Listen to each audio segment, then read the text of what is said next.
Hey everybody, welcome to the vlog. We got a long one today, mostly cooking. We'll get to that, but in case you are new here, I like to remind everybody that I do chapter skip? No, I put chapter skips into this, so you can jump around, you can skip what you don't like, go right to what you do, or watch it in however order you feel fit. Or if you're watching it over multiple days, it becomes easier to find your place if YouTube should lose it. So look for those gaps in the timeline, or open the description down there and you see a big list of blue numbers. It'll tell you what everything is. That said, it is, as I'm filming this, 7:09 p.m.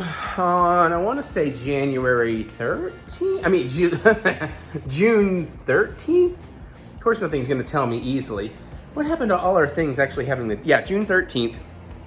And basically, we're going to do something really cool in this. The cook session is from a little while ago. It's a long one because we do two very easy, but time-consuming in the sense that you have to let things sit around a while way. But we're going to make something I've always wanted to do, and you'll be excited to see how it turns out. We're gonna do a cocktail.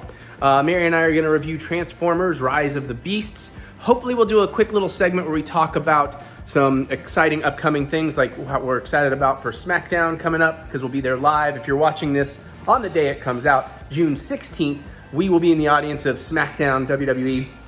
We're gonna be about 3 rows back from the announce table behind them, and maybe just a little bit offset to the left or right, depending on how you're looking at it on your television. So if you think you see us there, you do. And of course, we're gonna make some kind of cocktail. I still gotta decide what it is. And I think that's, oh, and there's a brief bit of a visit to Azur, because I'm starting to hear you guys like when I do that. So I tried to film some of a burger night the other night and give you some of that fun, because they've got some new stuff on the menu, and the burger night specials were pretty fantastic. So threw that in there as well. And that's really about it. So I'm gonna let you all get to this, because normally I film this stuff on a Monday, but since we did burger night on Monday, and no, they don't have pasta night on Tuesdays now, I'm reconfiguring my schedule. We'll figure it out as we go. But since this is such a long one, I'm gonna shut up and quit my rambling. And that's it. Okay, well, let's get to vlogging. Okay, so here we are today. We're gonna do something you've seen me do, but we're doing it a little bit differently. Not really, I guess just different ingredients. And we're gonna do something I've never done before. I'm going to not only grind my own hamburger meat today with supposedly the magical grind, and we're also gonna make hamburger buns from scratch. Unfortunately, I'm an hour behind where I wanted to be on that, because apparently making the buns, especially if you have a stand mixer, pretty darn easy. There's a little technique involved in rolling up the buns I've been researching, and a lot of it's just waiting around for the dough to rise and all that kind of stuff. But we'll get to that. So in the meantime, I've already got all my grinder bits freezing, so we're gonna get our meat down to about 3 pounds, blend. Today we're gonna do what I hear is the magical blend, one of the best burgers you can make. We have, let's get at it here, beef brisket. Oh yeah. And beef short rib. Oh, look at all that fatty goodness. It's gonna make these burgers just sing. All right, so we are gonna prepare. See, I got what? I got 1.28 pounds of the beef short rib, and I got 2.86 pounds of the brisket. Maybe we'll just make the whole thing. Is that really gonna be such a bad thing? Or should we keep it a 3-pound thing and measure it down?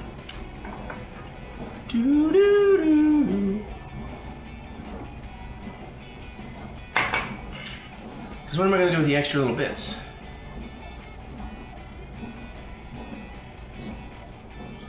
Nothing really. Yeah, screw it. I was gonna measure all this out to get that perfect 3-pound blend. I'll just make a note in case this is a great blend. Of course, I could end up with less fatty fats. Plus 4 pounds of ground beef. Yeah, no, let's actually measure it out.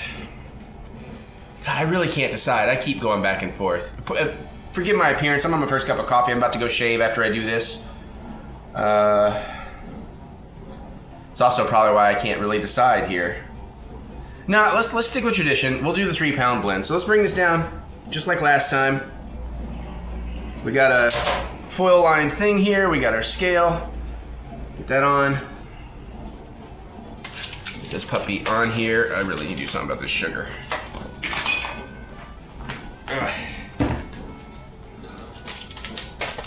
Okay, that's more balanced. Zero that out. Okay, I'm gonna sneeze.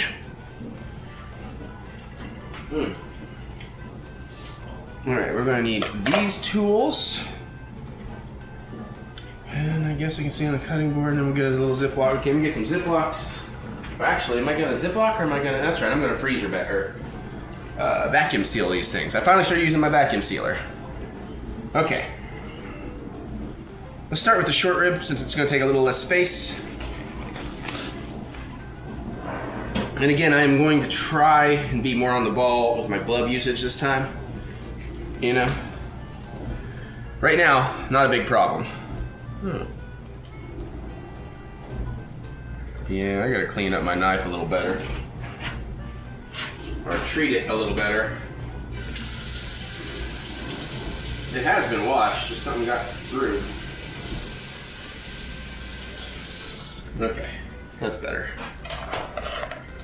Alright, beef short rib. Never worked with this kind of packaging. So yeah, I probably should just cut this open. Hope I don't make a big old, actually I'm gonna do this over the sink, so if it does get juicy here, which it is. Dang. This plastic does not want to cut.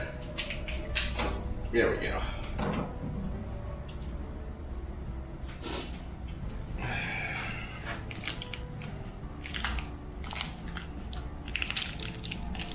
Let me work a little more magic. There we go.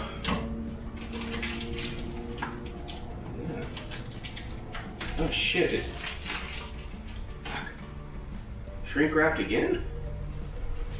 But the sides are open. Oh shit, well. This is, sorry, I wouldn't do this on camera, but I can't fucking tell what I'm doing.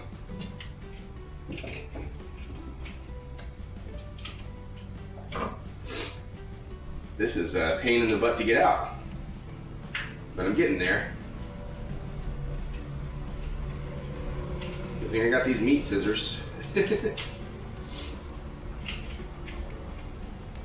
Oh man, even not cooked, this smells very good. Alright. Beef short rib. Oh, these bone in? Uh-oh. Oh no, that's gonna throw all my shit off. Hopefully, maybe the bones will be the, shit. Let me get another glove out. I know, I wasn't supposed to be extra gloving, but that threw me for a loop.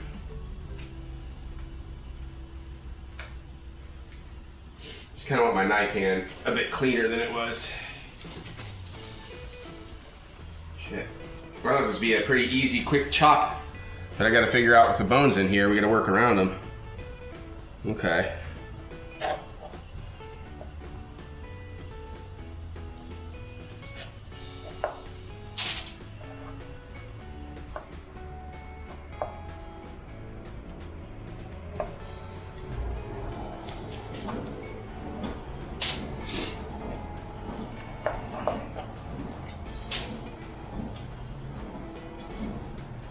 At least I can kind of see where the bone is.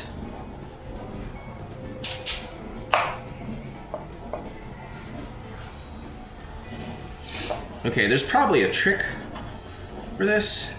If you know the trick for getting all this beautiful meat off this bone without losing it, please, by all means, comment below. Because I feel like I'm losing a lot of meat to the bone here.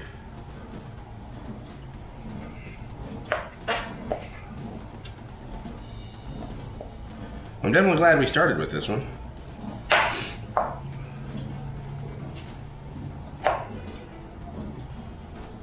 I definitely have some very tiny pieces going in.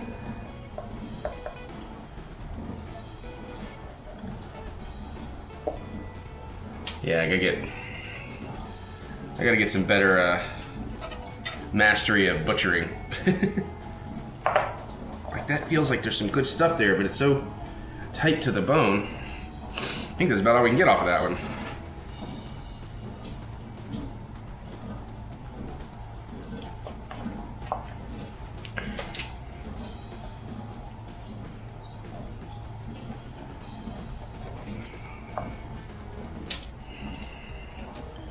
I guess I could have just went and watched the video real quick on how to debone beef short rib.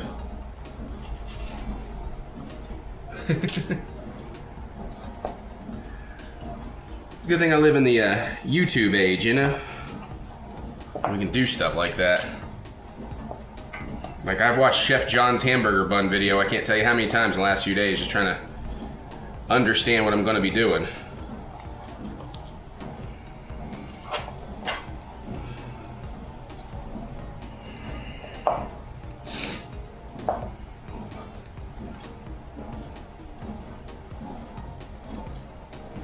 I just really want the fat, man. I really want it for this, because, you know, fat is flavor, especially on burgers. And again, I'm trying to be extra careful because I'm doing all kinds of weird knife holds here. Yeah, it's about as good as we're going to get off of that, I think.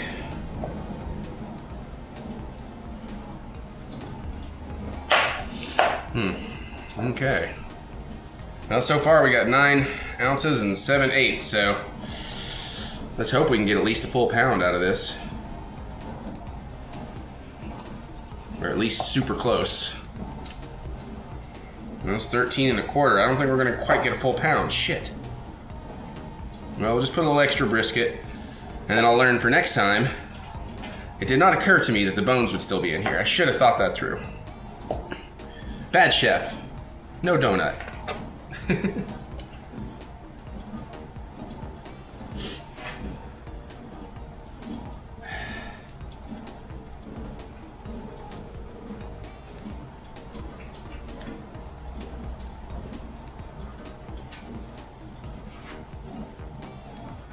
Yeah, I'll be lucky to get to 14 ounces. I don't think we're gonna. We're an 1/8 of an ounce away, maybe.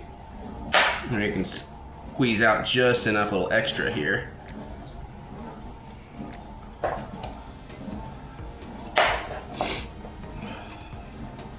I got to 14 ounces at least.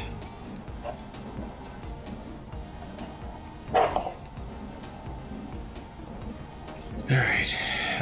Yeah, I think that's about all I'm gonna get.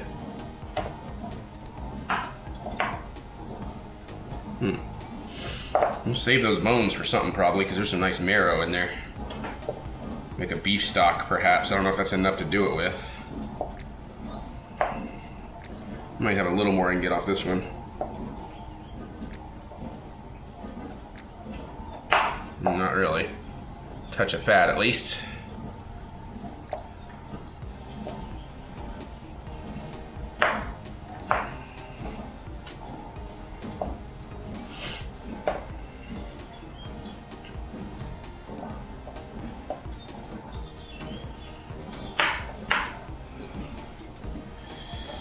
Okay, well, that's all. Oh shit.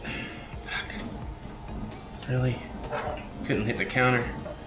It's really all I'm gonna get out of that. So let's do what we can with the brisket here. Obviously we aren't doing the seasoning packet or anything.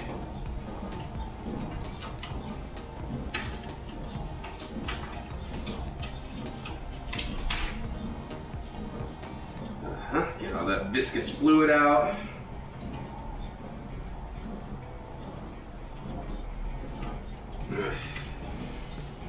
Yeah, I really should move the camera over here. You can see the struggle is real.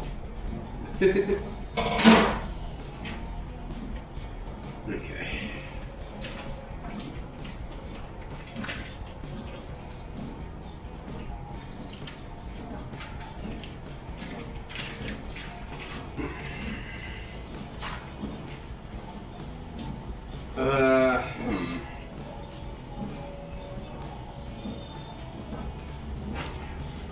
Okay.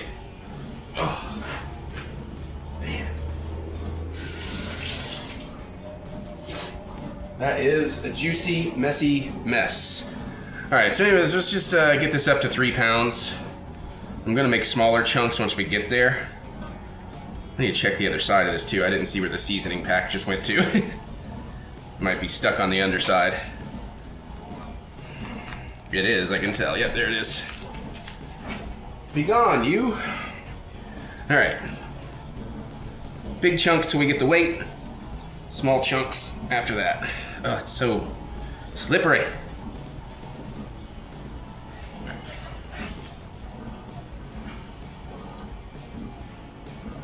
Also, definitely want to work for the fattier bits here, since we lost some short rib.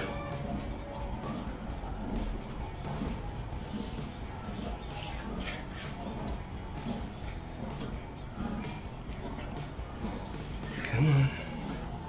You gotta keep them separated. I definitely need to get on sharpening my knives.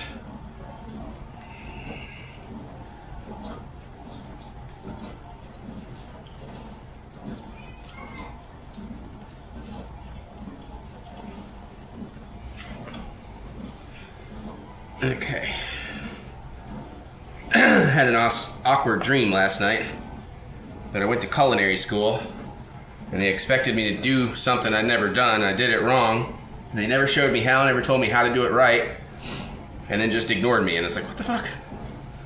So I think it's kind of funny I'm starting to have those kind of dreams.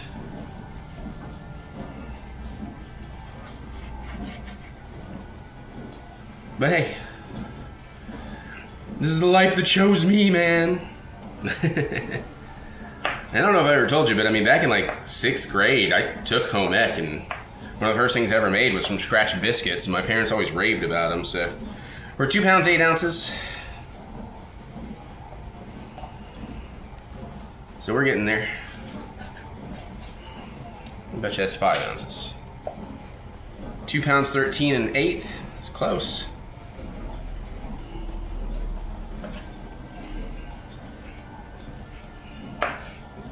Come on now. Come on now. Come on now. Shimon. Ooh, 215 1/4.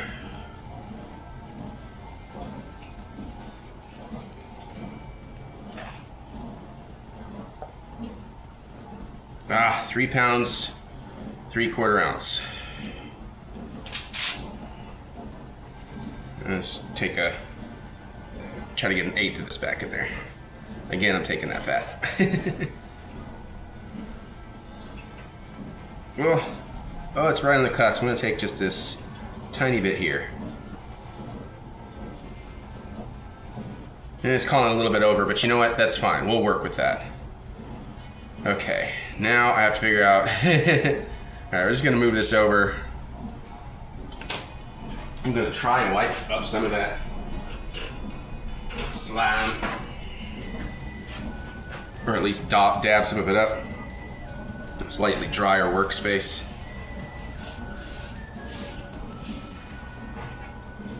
Alright, turn that off. And then let's just start chunking some of this stuff down to something more grinder manageable.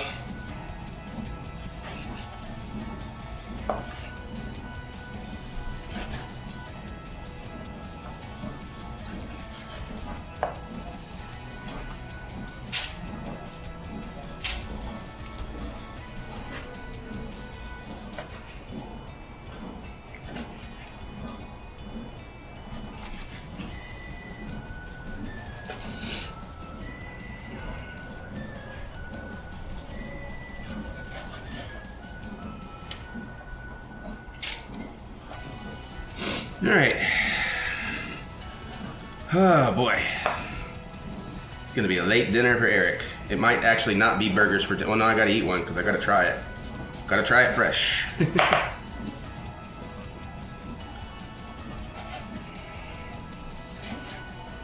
Okay. That one might be a touch big.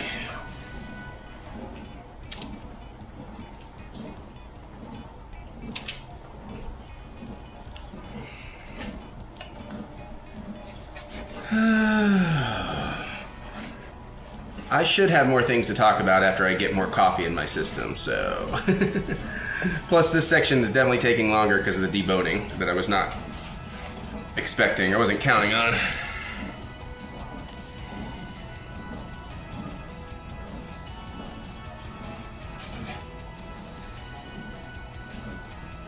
One. So tender. Tender in my...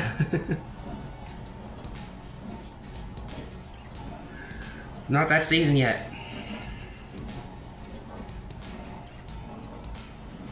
Just trying to...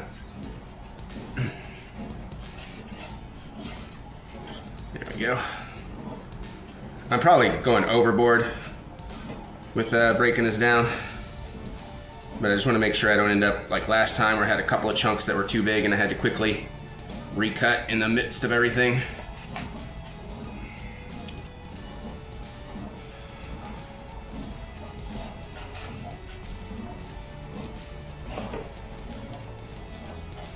Oh man, the cutting board is so slick and slimy too. So I gotta start being a little extra careful. That's probably fine.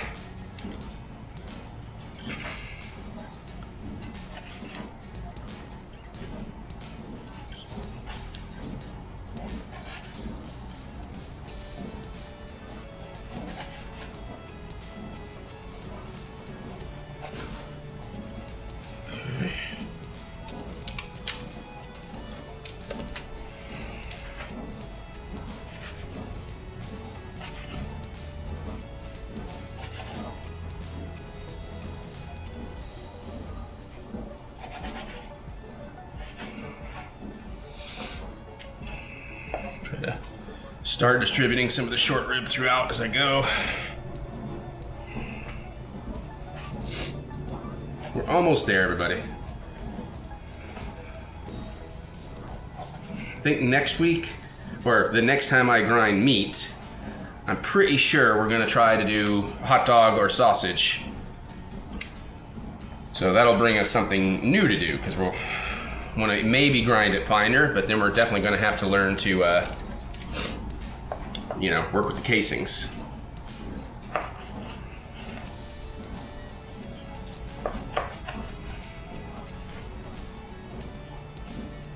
Yeah, I can go down in there.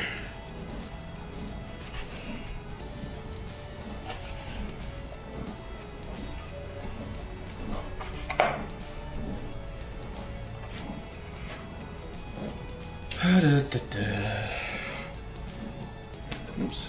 All right, fine.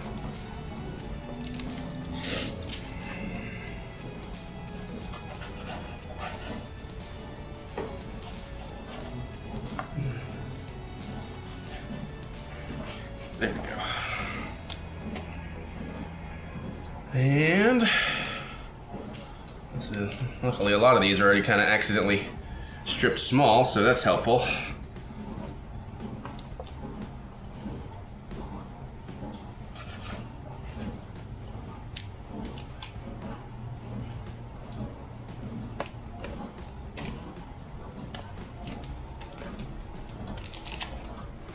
All right, as you can see, we are into the final couple pieces here. It's the final pieces. This brisket is so soft.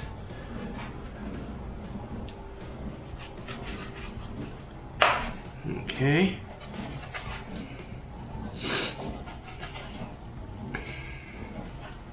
Man, look at the fucking marbling on that. That is gorgeous.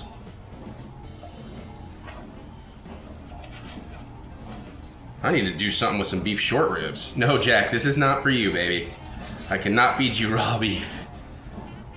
I mean, I maybe could, I don't know, but since I don't know, I definitely am not gonna. Do not want to hurt the baby. All right. Do this over here. I'm a little more stable. Just gonna kind of make sure I get everything kind of well mixed around.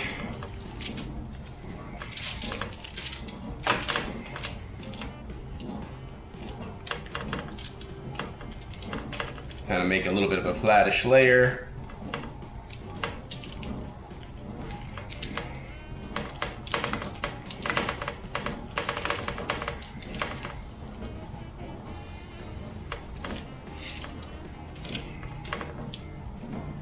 Got freaking Silent Night stuck in my head now.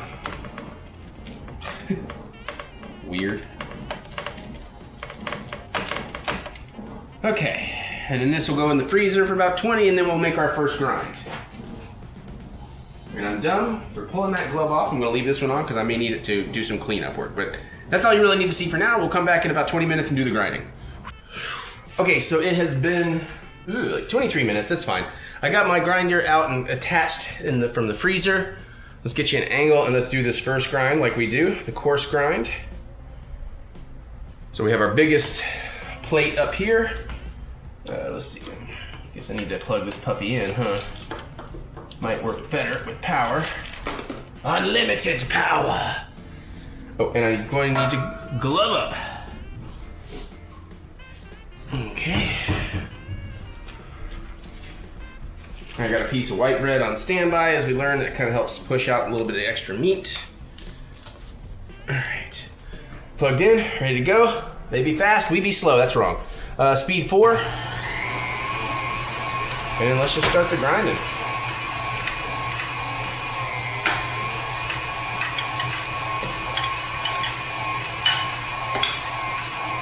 It'll take a second to get started. Here we go. Oh yeah.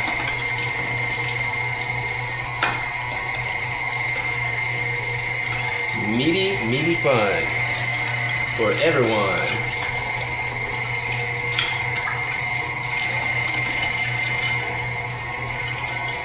Sounds a lot gushier this time. Must be that nicer meat.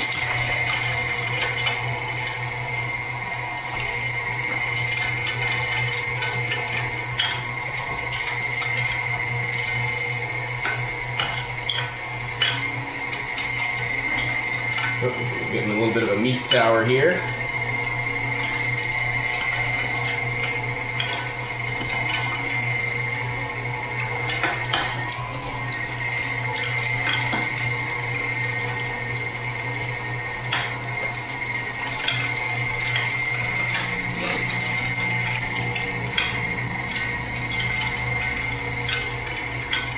And as usual, trying to mix, grab fattier bits, meatier bits, mix it up.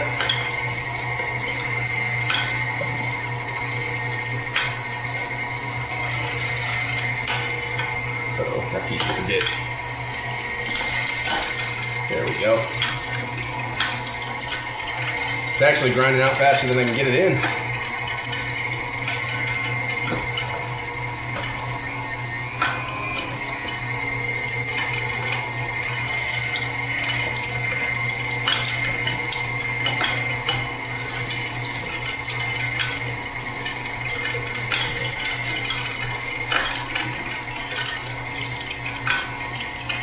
Almost there.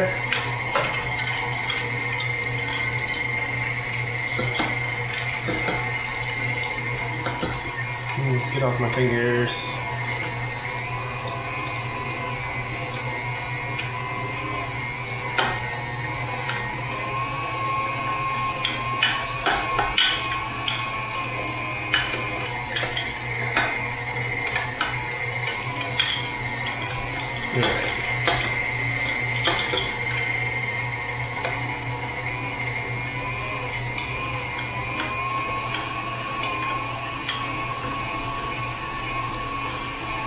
Alrighty tidy.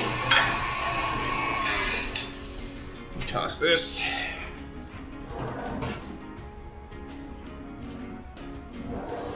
And then we just want to get all this back on the sheet pan.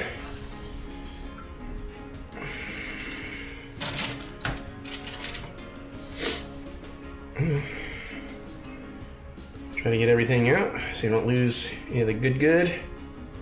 Oh shoot, I meant to get a photo before the first grind.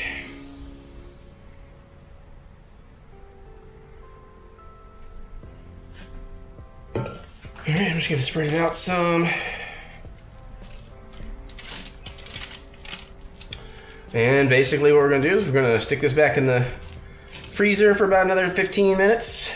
Just keep it chill. Get that fat back down to not being so pasty. We'll clean this thing out and throw it back in the freezer as well. So I can re-chill and get the other plate on it, of course. And that is that. Cool.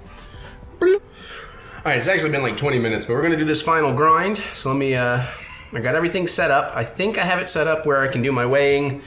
We'll get to all that. So, let's put this back on 4. I've got the medium plate in. And then we're just gonna start trying to get all this gorgeous brown goodness down in here. Might have had some of it in there a little longer than I intended.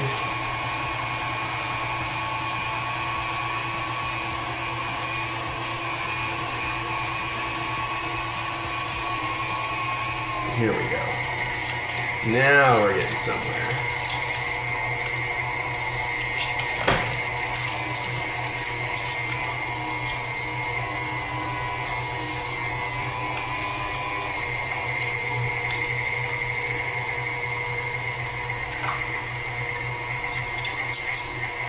Alright.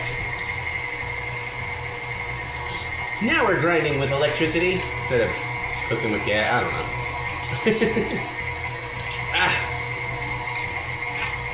Yeah, that's looking really good.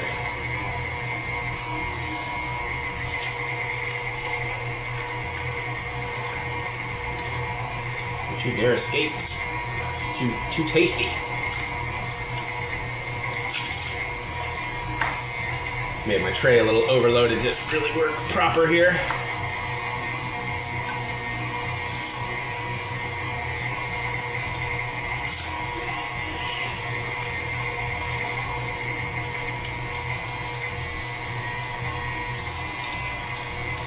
Come on now.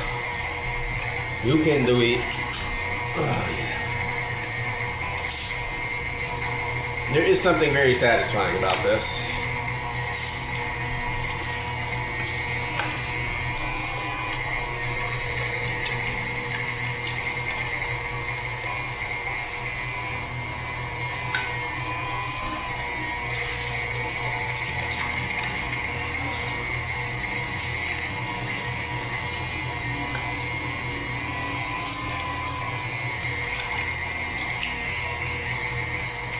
Yeah.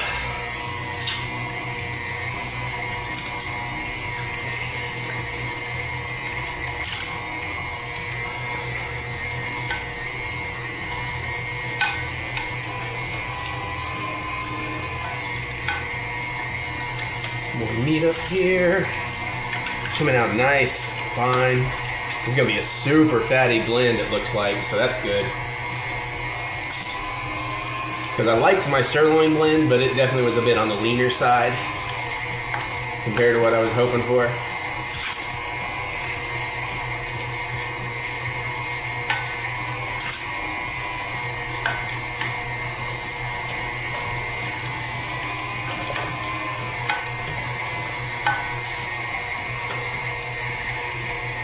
I need to twist my bowl here a little too.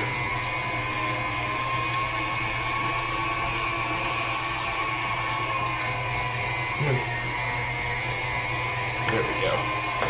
Alright. Getting there. Oh, I guess I should, hang on. Let me give you a slightly better view. Thought I was showing the pushing. I'm sorry, everybody.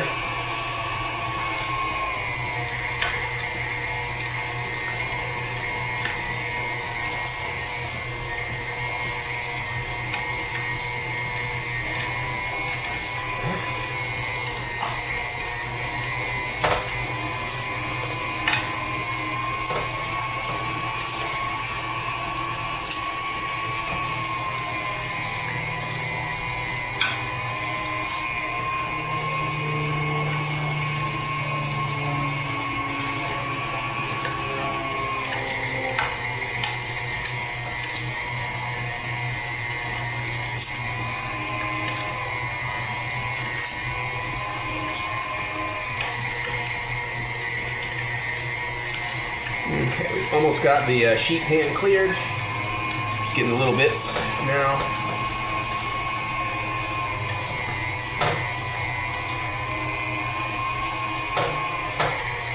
Alright.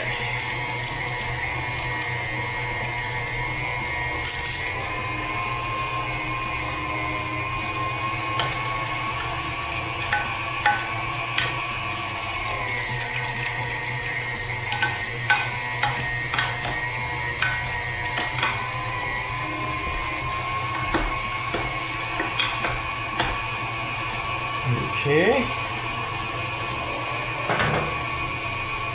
We got some bread ready.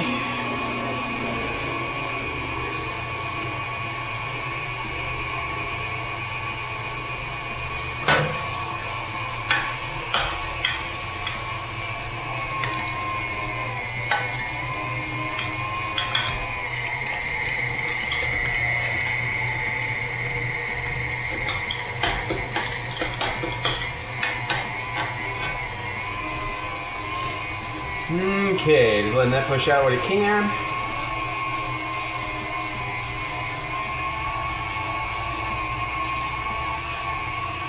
And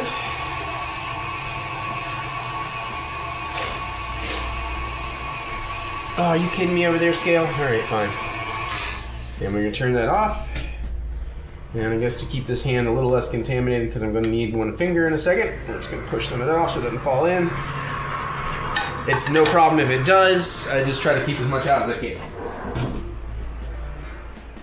Okay. Now, I'm gonna bring the camera over here. I had a little station set up. Oh, crap baskets. Crap baskets. And thing turned off on me.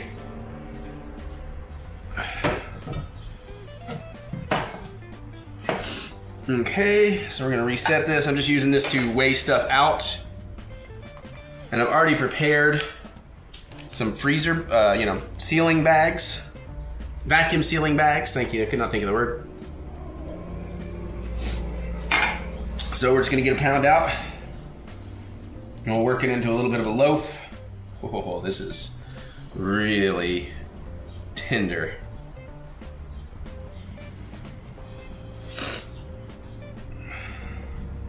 A little over, 7/8 over. Let's take some of that back out. 1/8.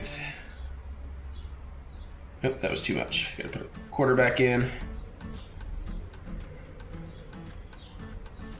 Perfect pound, all right. Okay.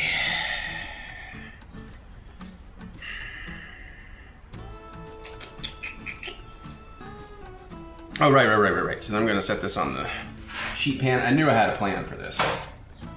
So I know that that is a pound. Okay. The other half, the other pound out.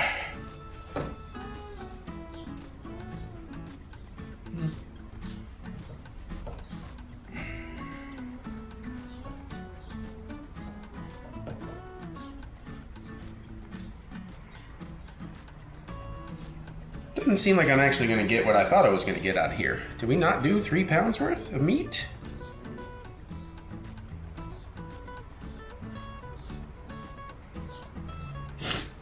I need about a quarter or an 1/8 of an ounce. That's too much.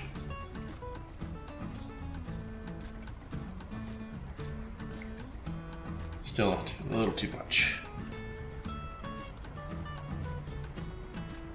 A little too much? Nope, that's a perfect pound. Okay. Well, I'm gonna weigh this other one out because that doesn't, by eyeballing, that does not look like there's a pound left there. I mean, maybe.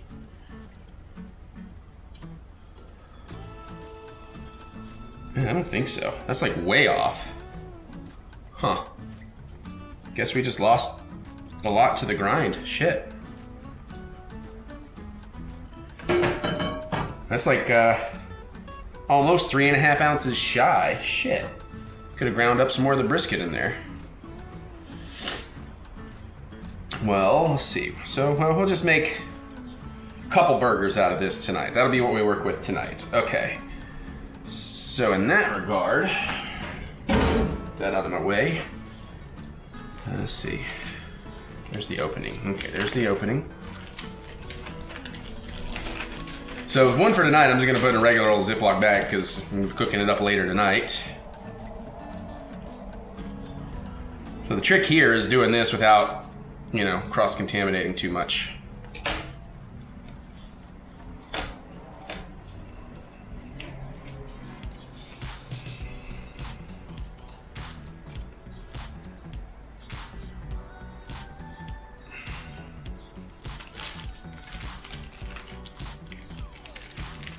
We'll give the things a wipe down afterwards too, just to be safe. Okay, you can kind of see me work here, so get this into somewhat of a loafy shape.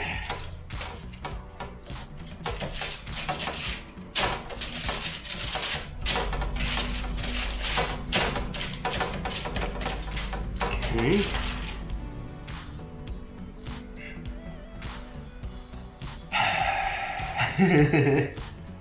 All right, we got an idea. We're gonna make the other one into a loafy shape. You won't be able to see that as well.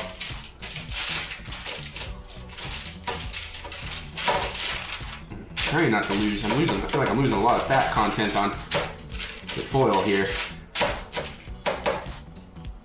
Okay, so theoretically, oh no, my hand's too covered in fat. Shit. And this is hooked around my watch. Crap baskets.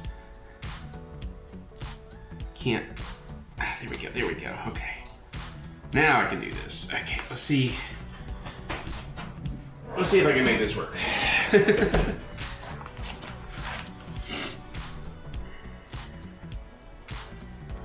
That way if I fail, you'll catch it. Come on. Cool. Your turn. Whoop. Come on.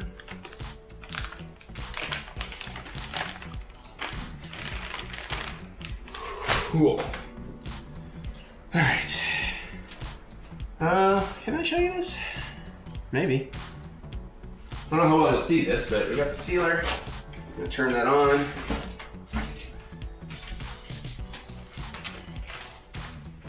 And see if we can do this. Not too much trouble. Echo. Stop.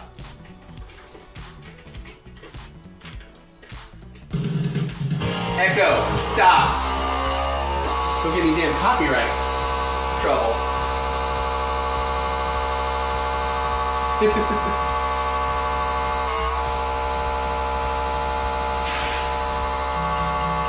Echo, stop. Echo, stop. Echo, stop. Echo. Echo, stop. Echo, stop. Jesus. Echo, stop! Echo! Stop! Fucking hell! I think it's the vibrations or something from this thing. It was just going crazy, like saying, play this song, play this song, play this song. Okay, this is taking longer than usual, but also the first time I've vacuum sealed ground meat. One problem I do have is the sealer part is so high up, it's hard to, because this cuts the bags on the bottom, seals the bottom parts. So that's something I gotta get a little bit better at working with. But this will help keep everything a little fresher longer, and then it's great for freezing, if you're gonna. Should be about done.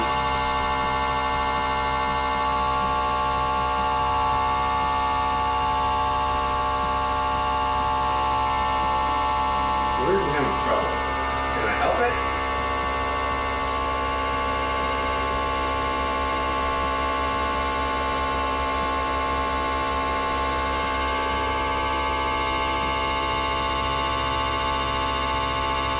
I also just realized something else I may have done poorly. Oh. Why did you release before you seal? You released before you seal. What the fuck? Hold on. Well, let me check something out too. Hold on. Where is my manual for this thing? Shiitake. Because I just realized there's a button on here, dry moist, and technically this is moist. Let me see what that's supposed to do.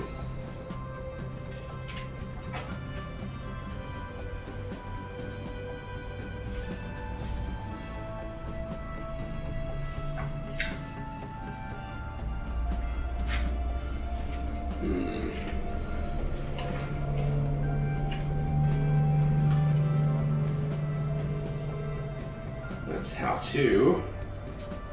Here we go, here we go. What is 5? For optimal vacuum sealing of moist or juicy foods. Oh.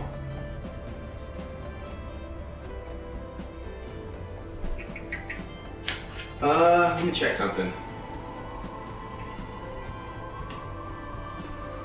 Come on. Do I use the dry or moist setting on a food saver for ground beef?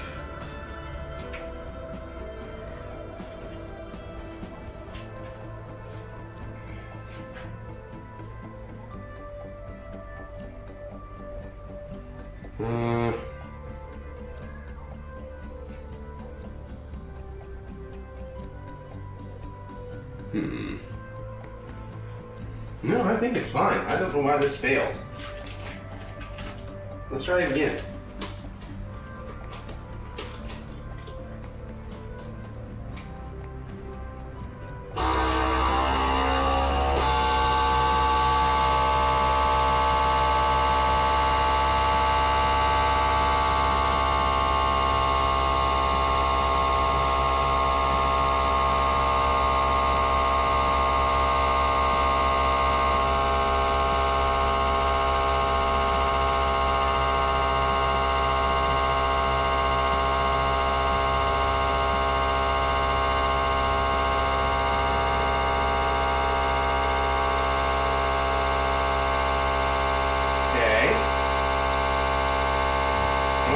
Sucking any more air out at this point. And it hasn't moved over to seal either.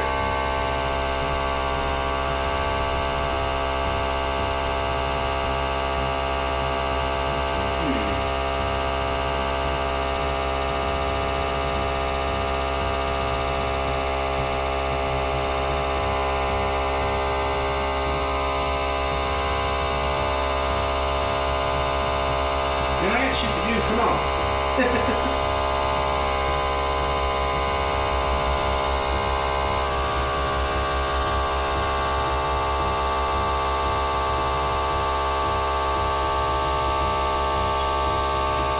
Theory.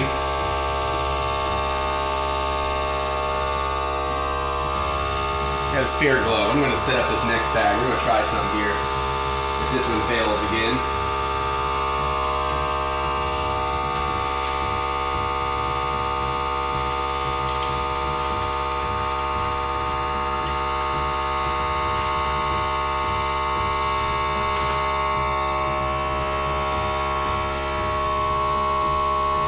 It just seems like it's taking forever and it ain't working.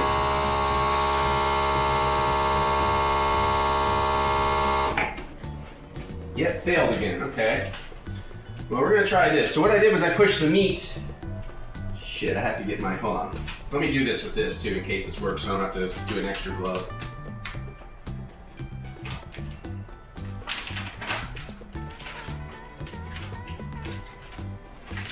There, okay. I'm giving a lot more room at the top of the bag. Let's see if that makes a difference. Because this should have done this by now without much trouble.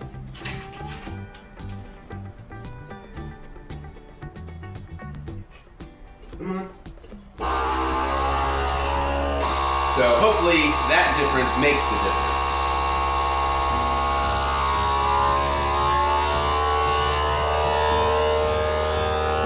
Better sound.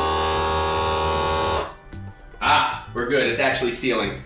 Okay, I just had it way too close to the edge up there. Whoopsie. And there we go. Released, sealed, airtight. Nice. All right, let's do the other one real quick. Again, this is only the second time I've ever used this, so actually technically third, because I did seal up that other stuff, our leftovers earlier from today.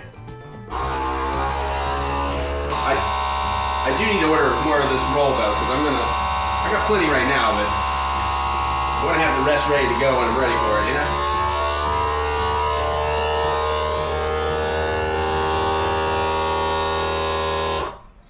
Cool, and we're sealing. Cool. What is the time though? Because, good lord, it's almost 5. I haven't even started on the bread. Ugh. My dinner's gonna be like 10 o'clock tonight. I'm probably gonna be pretty sloshed for it, because I'm gonna wait that late to start drinking my wine. There we go. 2 pounds ground and sealed. Awesome. All right, let's get on the buns. All right, we're gonna get on these buns, and my worst fear was just realized. I just talked to Mary,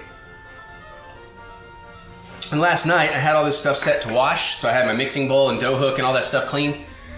And when I last remembered it, I had the dishwasher door slightly cracked open, and I think the clean light was still on. I kind of failed my own rules. And, tickets just went on sale for something. And, I could have sworn I forgot to run them. So when I got up this morning, I was like, oh shit, that's gonna set me back. Because I wanted to make the dough so it could be rising while I grind the meat.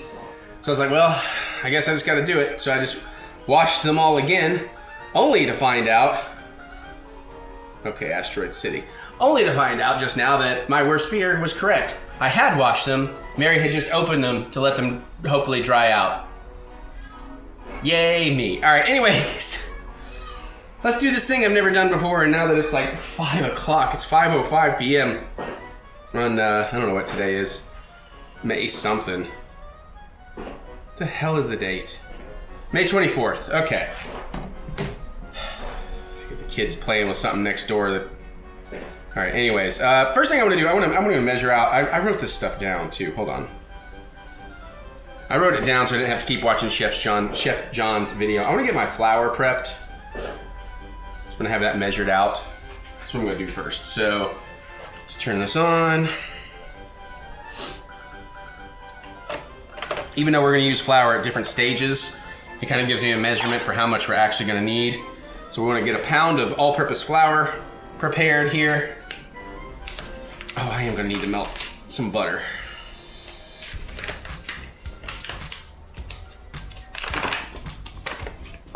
Okay, theoretically it's 3.5 cups, but we're just gonna pour until we get to the pound.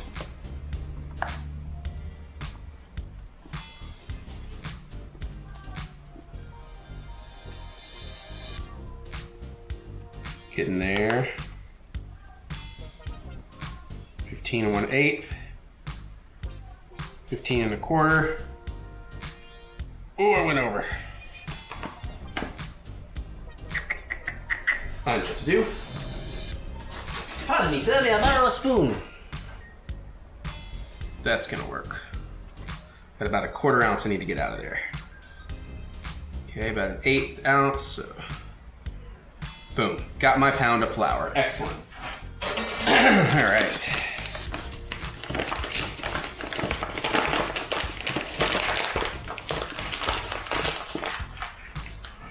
Oh shit. Whatever, man. Okay. Pound of flour. Turn that off. Move that aside for now. All right, we got a pound of flour, all-purpose. We got a active dry yeast. On the written recipe, he says he uses rapid rise. He doesn't tell me in the video. I hope he didn't use rapid rise in the video, because if it's gonna take longer than what I think it's gonna take, I'm in trouble. We're gonna use 1 packet of that. 1 cup of very warm water, about warm bath water, he says, about 105 degrees. That'll come up a little bit later. 1 large egg, I'm about to go grab that. 3 tablespoons of butter, though in the video he has it melted, so it mixes better, that makes sense. 3 tablespoons of sugar, and 1 1/4 teaspoon of salt. And then we'll do an egg wash in a little bit. But let me get my butter and my egg.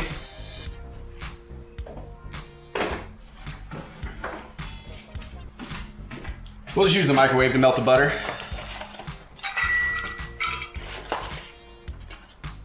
Looks like a good egg. He's a good egg, Harry.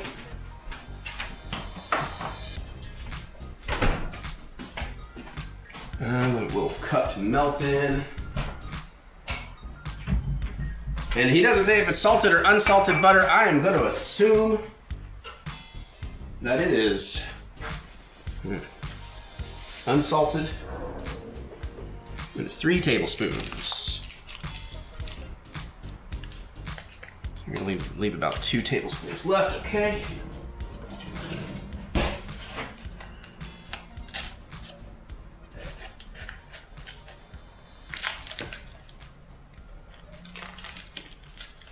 Seems about right. Gosh. But after, you know, we get this part, things are gonna start getting a little easier. It's mostly gonna be waiting around. We'll start with 30 seconds. Don't wanna boil it, just wanna get it melted. Let's see, let's go ahead and crack the egg into the ramekin. Don't worry about a perfect yellow or yolk, because, you know, let's see if I can get it one-handed. Probably not, I'm having a bad day. Oh no. Well, not bad. No, oh, nope, there is a piece of shell in there, fuck. Hi-ya, and it's like all the way at the bottom. Shit. It's in a place that's very difficult to get to.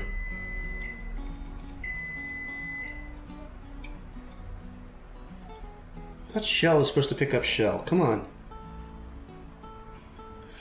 Fucking hell, man. Fucking Hellman's Mayo, man.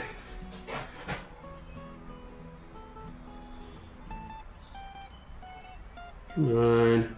I'm trying to get all fancy. I fucked around and I'm finding out.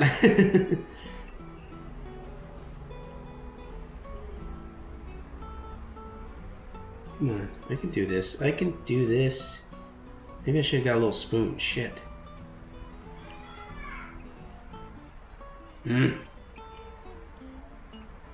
Yes, because I have all the time in the world for this. God damn it. Hold on, first off. Yes, yes, yes. Yes, yes, yes, I know. Thank you, Heard. Heard, chef. Alright. Yeah, I don't know why I didn't just do that to begin with. Ooh, let's not yeet that back into the clean silverware drawer. Okay, so now I got my egg. We'll need to do another one for the egg wash later, but we'll just do it in that cup when the time comes. All right, let me check that butter. It definitely is gonna need some more time. I just wanted to kind of give it a little head start.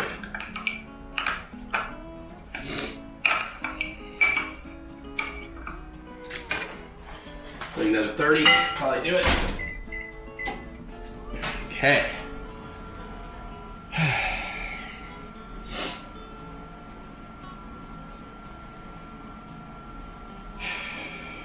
We're melting the butter.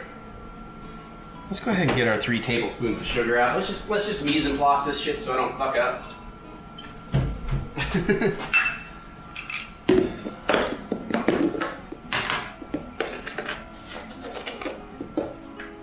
One, it's a little light.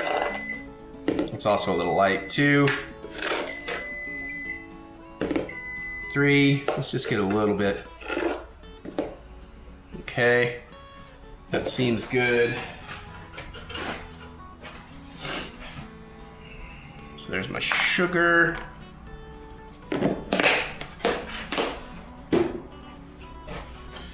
Package, water will come, eggs ready, butter's melting, sugar, flour's ready. All right, salt. 1 1/4 teaspoon. We're gonna need salt. Another little thing. I think all this stuff goes in at the same time too, actually, now that I think about it, but I'm not gonna chance it. So this is the 1/4 teaspoon. This is the full teaspoon. So other than the cup of warm water, that should be everything measured out. Let me get scissors.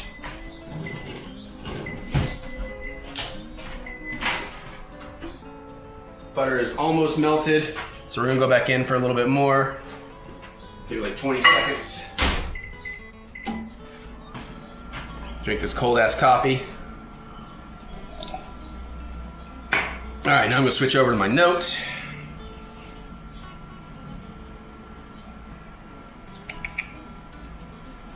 Okay, let me get my proper mixing. Let me put this butter away, actually.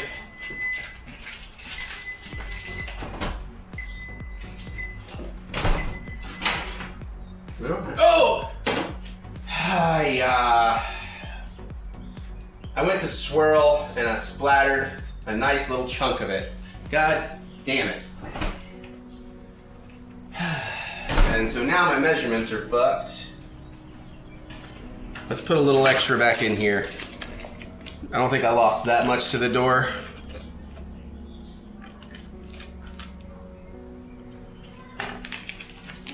I gotta clean the door. What is going on today, man? Apparently it's one of those days I shouldn't be doing anything. Things are just not working for me. I'm gonna clean off the door, we'll get the rest of that butter melted.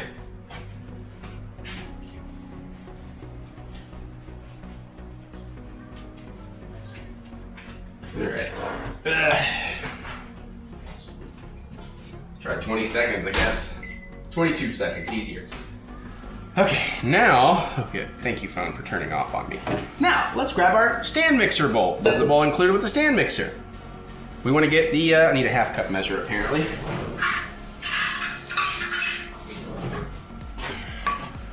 All right, so we want to get one packet of the yeast in. Just in case. Nope, we good, okay.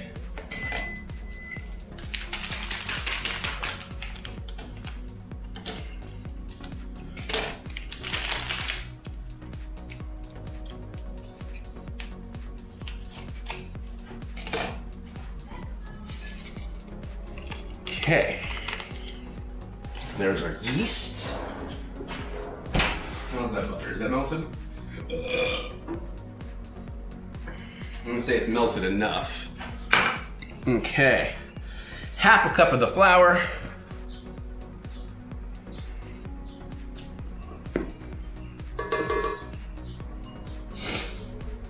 Okay, we need the warm cup of water, 105 degrees. I am gonna be specific. It's baking, it's supposed to be specific, right?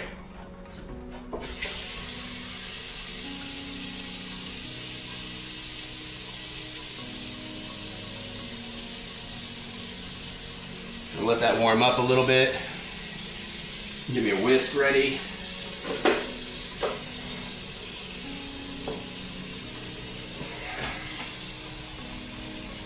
Okay.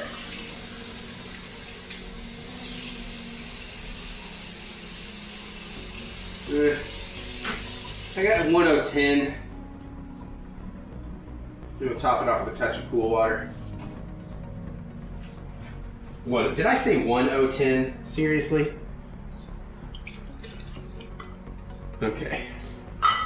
Where's my towel? All right, now we're gonna whisk this nice together.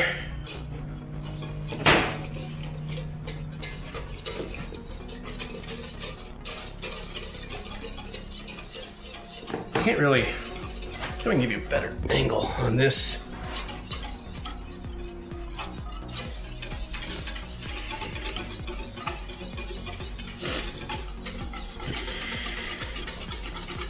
Now we gotta let this sit once it's incorporated.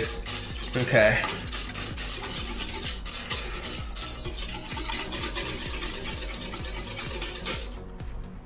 That seems nice and incorporated. Echo, set timer for 15 minutes. 15 minutes, starting now. Okay, so, like 10 seconds on the clock. We should have kind of a foamy head of beer. It's a little thick, but yeah. Yeah, that looks about right. That looks like the video. Echo, dismiss. All right, so now we're gonna add the whole egg. My butter, actually I was gonna remelt it a little, but it seemed to stay pretty well melted. It finished melting that patty. We're gonna put all that in there. We're gonna get our salt and our sugar in there.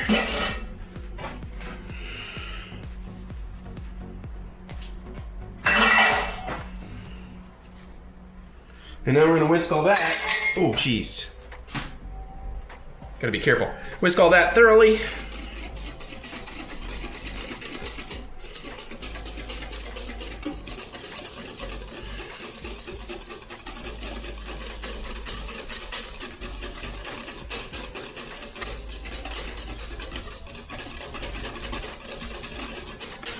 That seems pretty thorough to me.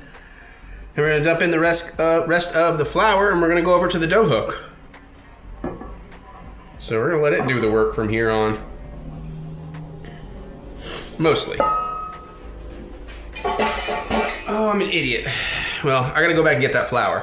All right, let's see if I can move the camera over here. Whoops. What's going on? Just got some kind of warning. No, we're good. You see, I got the dough hook on. Now I gotta remember how to put this thing in here. Isn't there a trick to it? There's a little notchy notch, okay. No, actually, I guess I gotta take the dough hook back off so I can get the thing in there. Ah, like that? All right, groovy. All right, I'm gonna bring the head down. And you know what I did not write down is what speed to mix on, right? Oh, mix on low. For 2 or 3 minutes, we're gonna mix on low. Okay, Echo. Set timer for 3 minutes. 3 minutes, starting now. All right, y'all watch that for a second. I need to run back down and grab the flour. I already put it away. I'm gonna need it for dusting.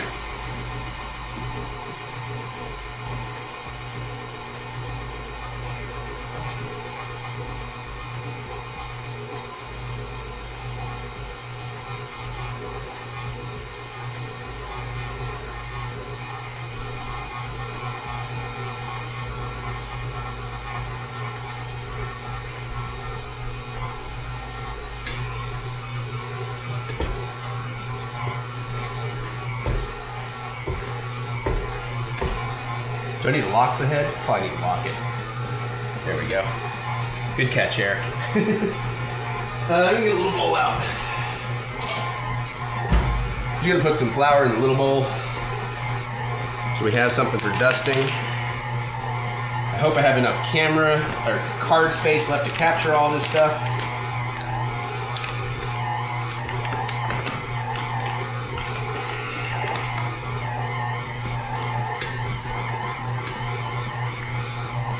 I think that's probably plenty. It looks like that's coming together pretty good.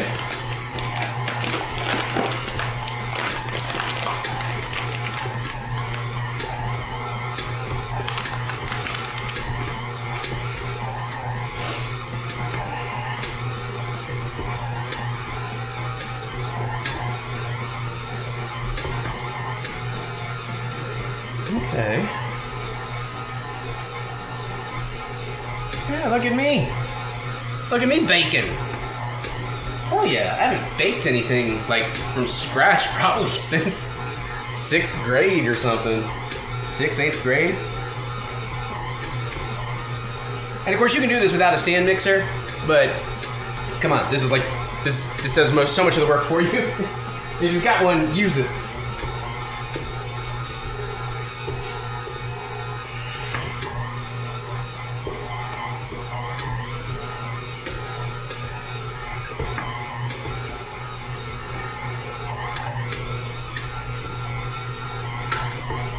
I hope it's not too dry.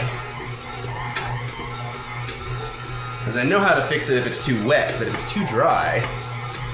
Oh, I probably just jinxed myself, huh?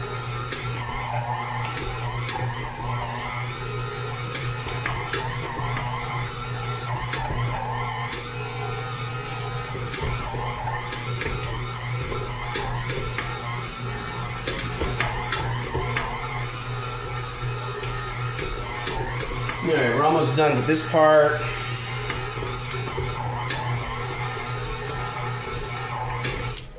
Echo dismiss. So now, let's see what it said to check for. Scrape sides if need be, evaluate if more flour is needed, if it sticks to spatula. Let me get a spatula. Where is, I haven't used this in so long. Here it is. Alright, let's lift this up some.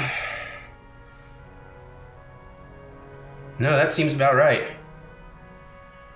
Hopefully it's not too dry though, because it definitely seems kind of stiff.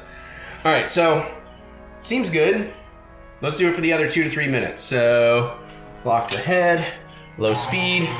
Echo, set timer for 3 minutes.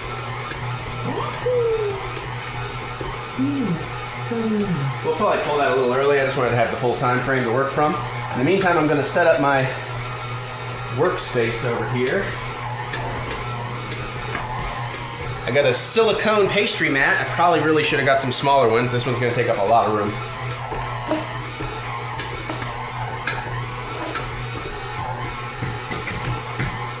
I even have to put it sideways to fit. But we'll work with that.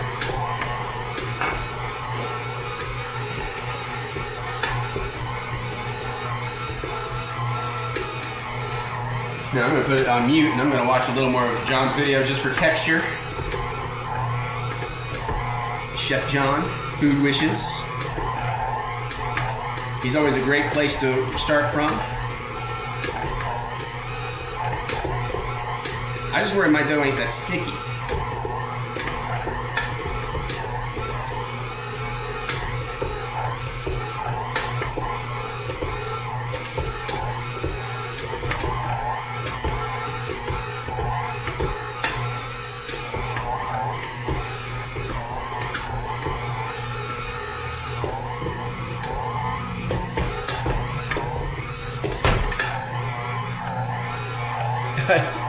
Guess I didn't have it locked enough.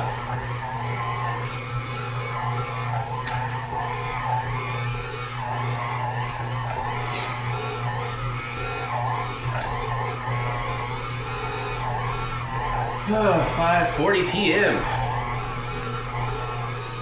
I still gotta use the bathroom and shower.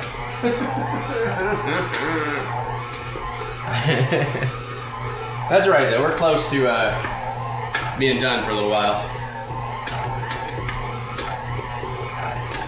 I think I'm going to go ahead and call it there. Be more on the 5-minute side. And that seems about right.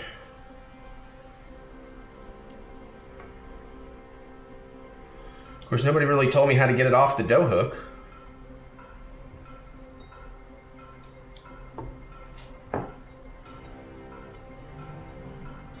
I don't know if that's what I'm doing.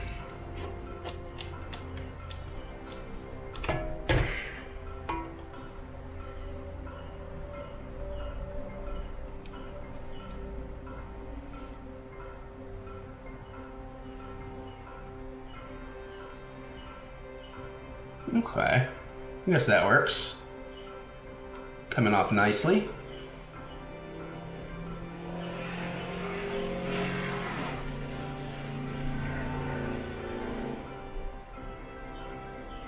Alright, echo dismiss. Alright, let's reset the camera over here.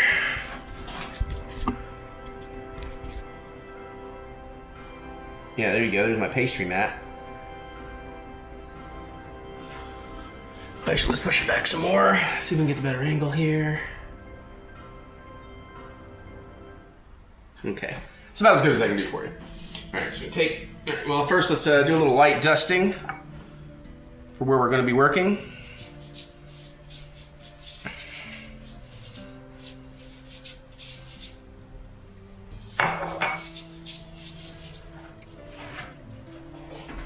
We'll grab the bowl. And then let's get our dough out.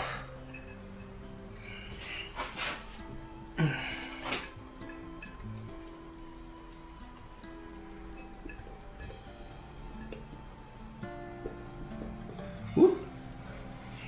Okay, we're gonna need that bowl again in a minute. Okay, yeah, that feels about right.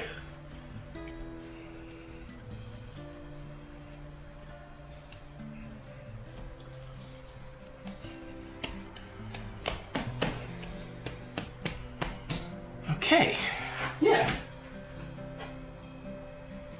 It's a little dry, but not a lot.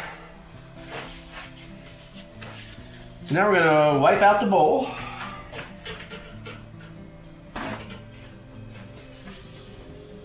Guess I'm gonna wanna use a little water. Maybe, that might have been a big old mistake.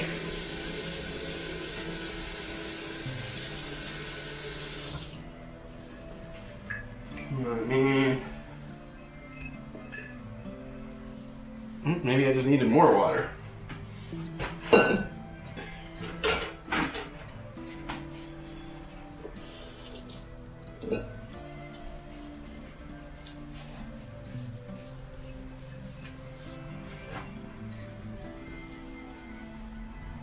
Almost got it.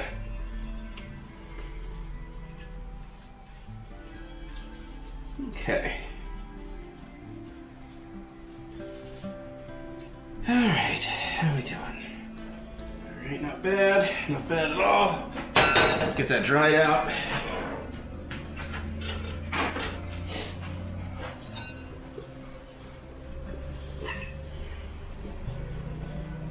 Okay. Now we're going to want to put a couple of drops of olive oil in here. Where's my oil? And I guess you can't really see what I'm doing. A couple of drops of olive oil, a little squeeze. We just want to kind of give it a coating.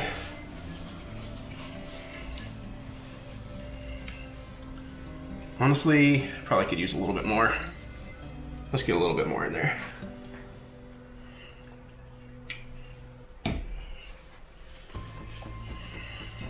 This will help keep your dough from sticking when you need to get it back out here and after it proofs.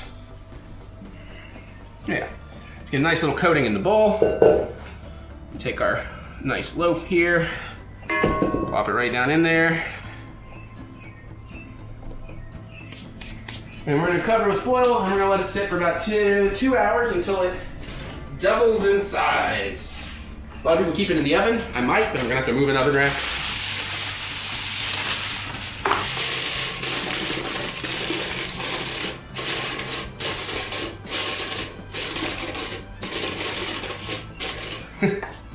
And then I am just gonna quickly double check that I've done everything I need to do for now. All right, yeah, it's not too wet. White bowl, add olive oil, add dough, coat in oil. Oh, I guess I wanna give the, oh right, yeah, shit, I did miss a step, hold on. We actually wanna get the dough kind of coated in oil too.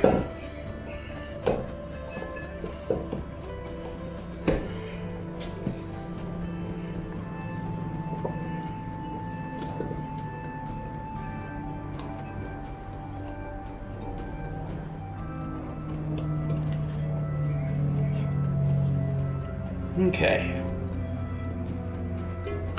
All right, I think that's good. I don't know for sure. We're gonna hope that's good. And I'm glad I checked. Now we're gonna cover and sit for a couple hours. All right. Echo, set timer for 2 hours.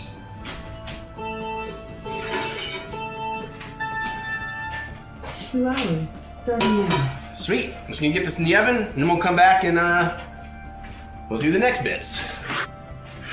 Okay, it has been 2 hours. So we're gonna check it. We're gonna see if we're ready to move on to the next step. Obviously I've had a shower. Mary's gonna go out mowing the lawn. So let me get the camera down so we can do a moment of truth here because I'm a little concerned. I'm using the Chef John recipe and method, right?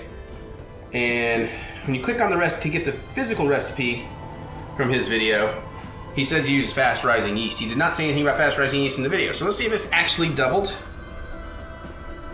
Bring it up here. You'll be able to see it better. Yeah, there we go. Let's see what we got. Oh yeah, look at that. Nice. Good, good, good, good, good. Okay, well give me 1 second here. Let me get my oven back together so I have room.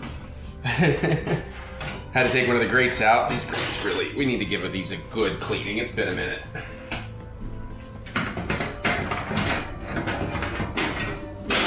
There we go. All right. Well then, let me get back on. I don't know if this sheet pan I have here is enough, honestly. Might not be large enough to fit all of these. I might have to do it on a couple, which means, shoot. Well, I'll figure it out. Actually, you know what? I know what I can do. I know what I can do. Where's my things? Here we go. All right, so let me recheck what I'm gonna be doing here. I know we're gonna dump that out. We're gonna get the air out of it. And, come on, man. Also, I started drinking. Screw it, right? It's only 10 till 8. I'll drink on an empty stomach. Alright, we're gonna put a little more flour down. We're gonna knock the air out of it and form it into a rectangle and cut it into 8 even pieces. I'm actually going to use a weight thing. I'm actually gonna weigh my pieces out.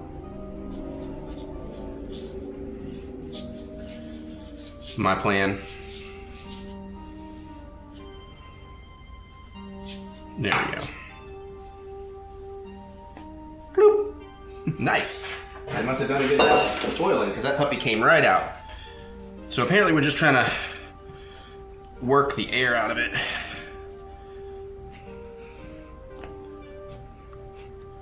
I'm starting to form it into said rectangle as we go.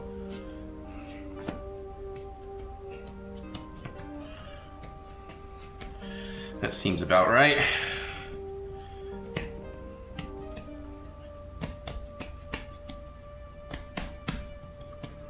It's not the final formulation, so I think we're okay.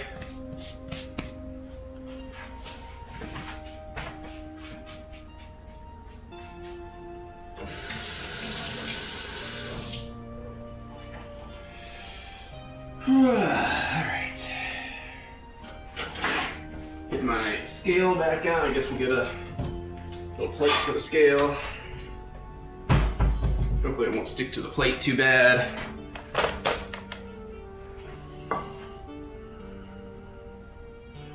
Actually, you know what? I kind of wonder. It's probably a little late now. We'll figure this out as we go. Okay.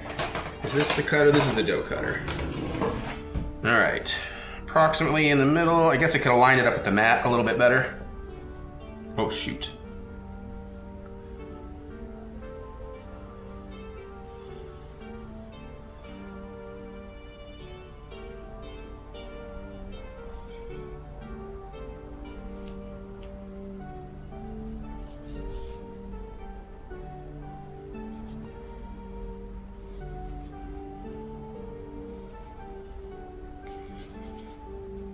If that gets us in the ballpark with these. You can always adjust this a little bit different later here.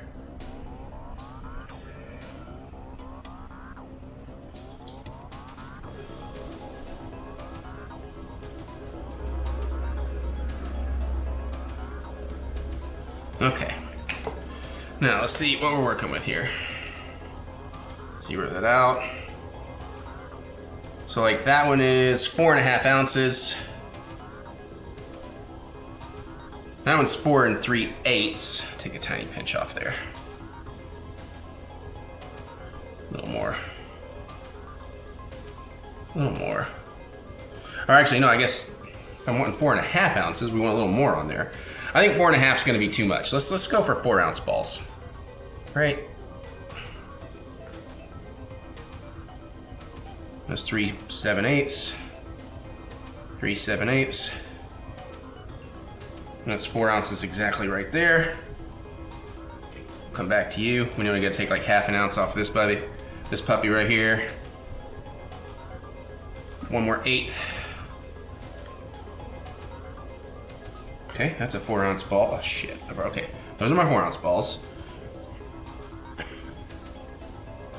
3 7/8. That actually needs a touch more, huh? 4 ounce ball. What are you at this point? 3/8 light. Oh, just an 1/8.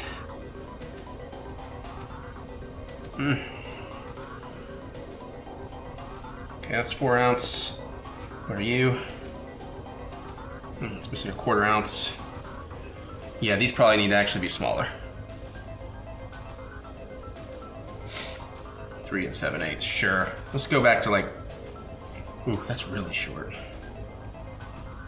It's like super light.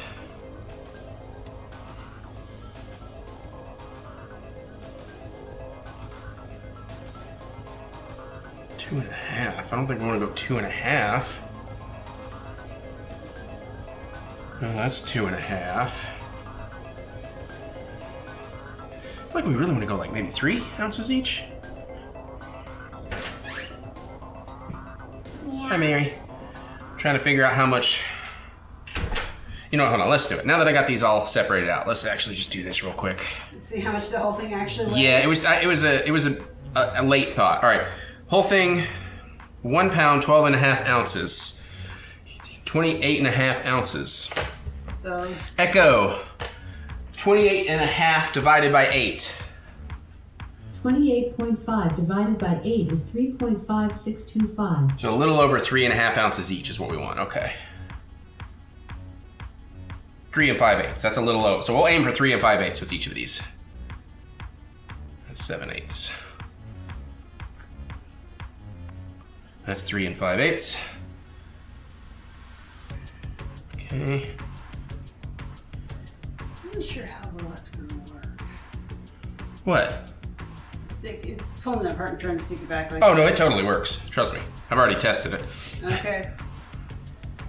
It's 3 1/4. Hi, baby boy. Oh, It's 3 5/8. hi, baby boy. It's 3 3/8. 3 5/8. 3.5. 3 3/4. 3 3/4. Wait a minute, what's more, 3/4 or 5/8? No, there we go. There we go. 3 5/8. Yeah. It's 6. Yeah. Sorry, my brain just decided. Okay, that's 7/8. 3 5/8. 3 1/8. And what is this one? 3 1/8. We'll take a couple shorties. All right, we're just gonna go like that. All right, so let's work this dough into a little burger ball. And what is like a thing we can do here? Nope, that's not.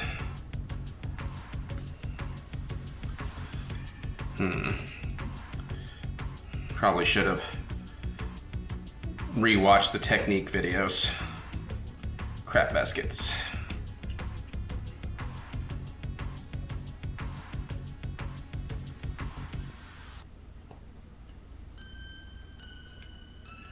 Okay.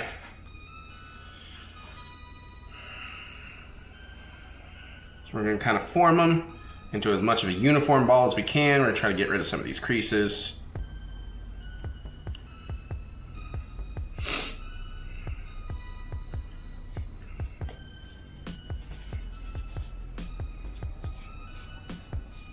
Seen people do that method too. Now I got a butt over here. Yeah, so this is obviously where I am very out of my element.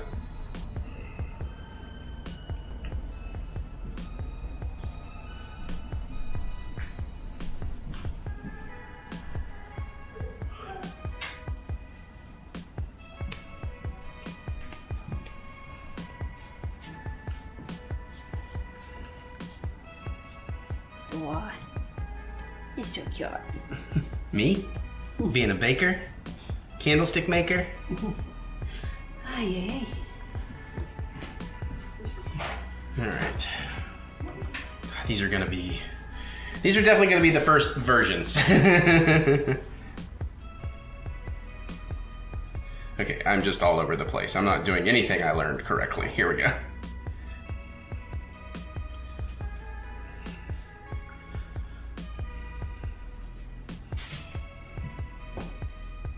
Don't tell me how to do that. That'd be very bad. Okay, I won't tell you. I think I may have left my headphones at work. Oh no, no, you're off for like 5 days too.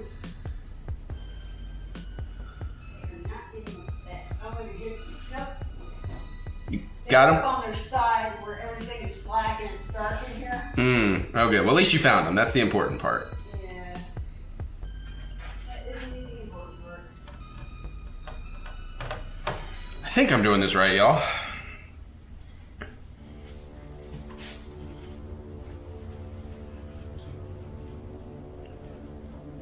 Oh.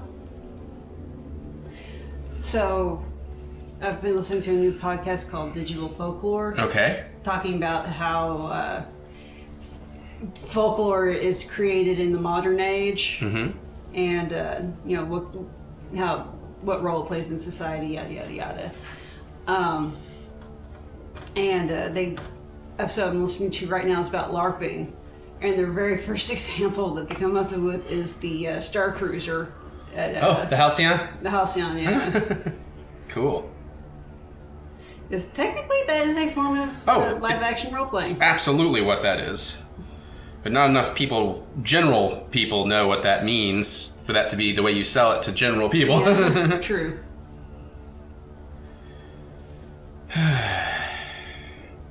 But I don't know, man. Some of these might work and some of these might not work as well.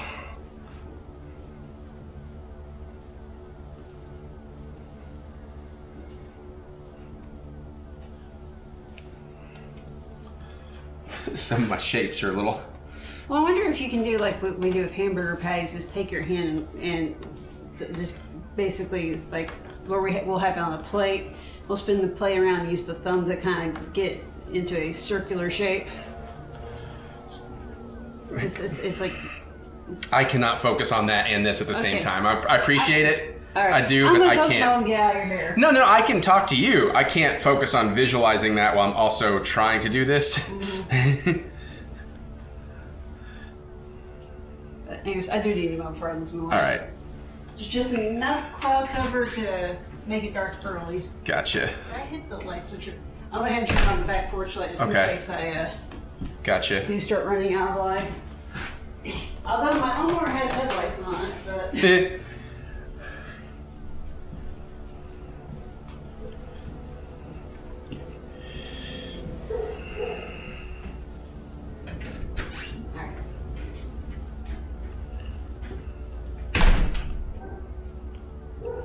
Yeah, I don't really know how to verbalize what I'm doing here either. Just watch somebody else's videos. When I learn this well enough, I can help tell you better. But I don't have it right now.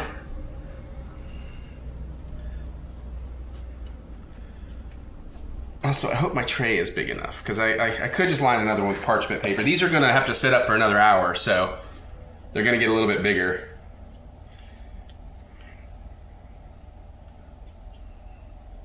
I think this is what it is. Like, you put a ball, you push through. Fold it over. Ball, push through, tuck in the bottom edges.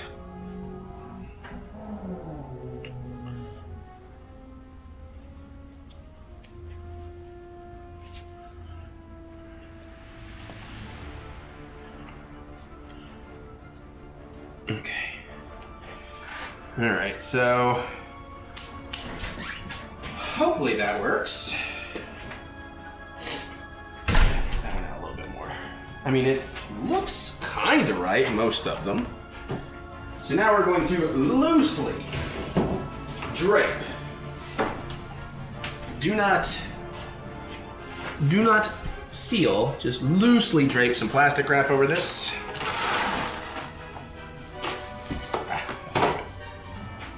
Really gotta get that professional plastic wrap set up. Just a light draping. Oh, god damn it. And because I tore that piece wrong, god damn it. Would have been just right if I hadn't clipped that corner. Okay. Now we just loosely drape some plastic over. And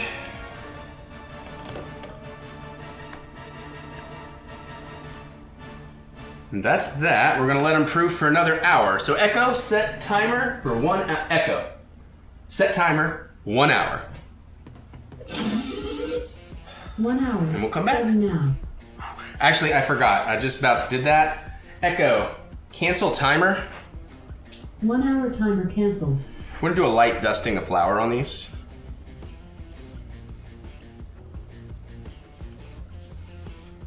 So I thought that was important enough to come back and show you.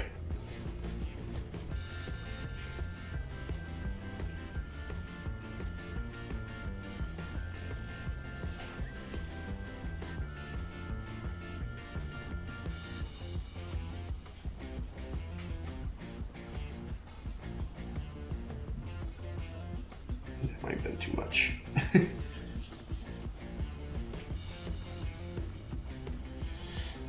Especially since we're going to be baking on this tray, apparently. Shit, making a mess.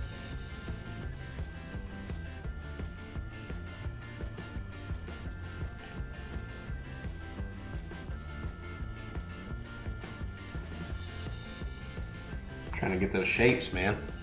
Okay. Now,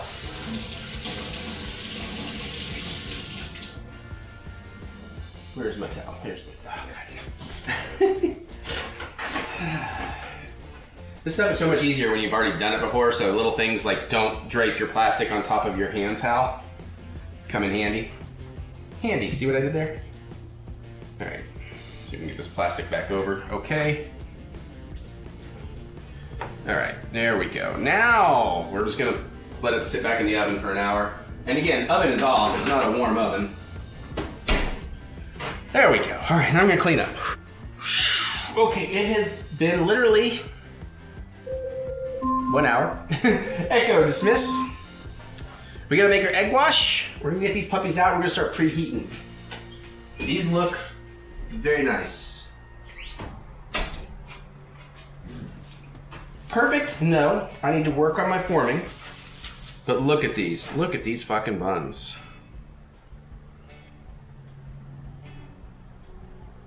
Oh yeah. It's gonna be interesting. All right, we're gonna preheat the oven to 375. I definitely gotta get better about making them uniform. So that is a thing I'll have to work on. All right, oven is preheating. So we're gonna go ahead and make a little egg wash because like Chef John says, if, actually I should get some more wine. If you don't put sesame seeds or something on them, they're not hamburger buns, they're just buns. I don't know how much I agree with that, because I'm not one for rules in food. I like breaking the rules. I'm a fucking rebel, Dottie. So it's a tablespoon of milk and it's 1 egg beaten together for the egg wash. Let me get the milk in first, which in hindsight might actually be a bad idea, because if I do get shell in there, it might be a little hard to find. But let's see if I can be a little bit better about this. It is 9:08 p.m.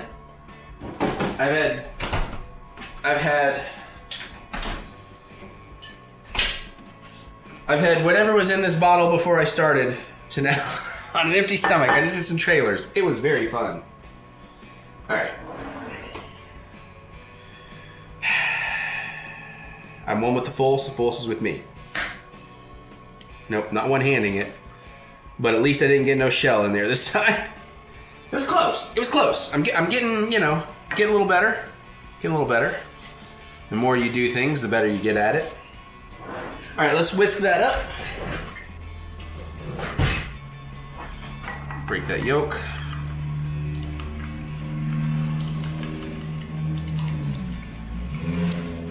Vroom vroom, get him, Vin Diesel. For family. Okay. Oh, that was trash can. I was like, what the fuck? Mary's about done. I think she just finished mowing the lawn. Okay, that looks pretty well beaten.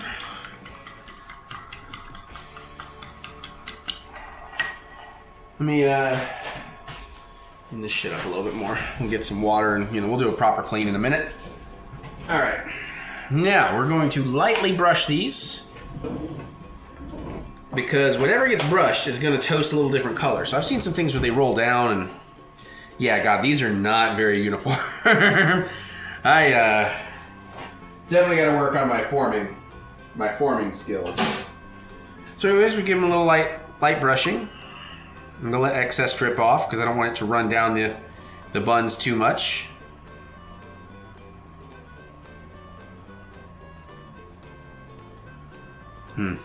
Nice.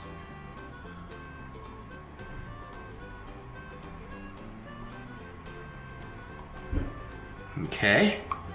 There's 1 bun, hun.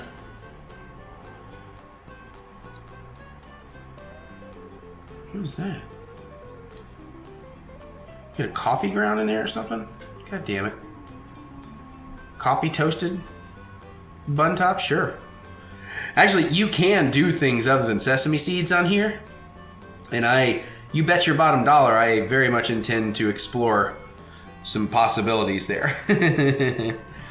I've already got one idea I'm really excited about. Oh, that's too much, that's too much, too much. Okay, don't drip down too far to the side here. Nope, too much, too much, too much. Come back, come back. Baby, come back. Man, I just watched some really good trailers. By the time y'all see this, it would have been weeks ago. Hell, we've probably seen The Flash by now. Okay, that is dripping way more. It's running down way more than I thought. Whatever, okay, they ain't gonna be perfect. Well, they already aren't perfect anyways, but...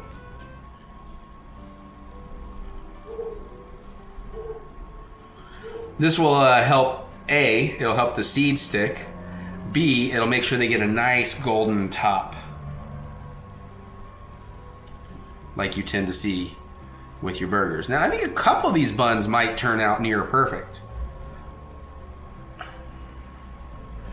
But I've definitely got some misshapen stuff going on. So Mary's right, I gotta find a way to properly shape my buns. That is a skill I'm gonna need to watch more videos on. We'll look for tips and tricks. If you've got tips or tricks you wanna throw out there in the comments, by all means. I am, you know, like we've talked about, I don't know if we've talked about it in this video, I am no expert at any of this, but I'm learning. I'm basically creating my own culinary school here, learning from doing.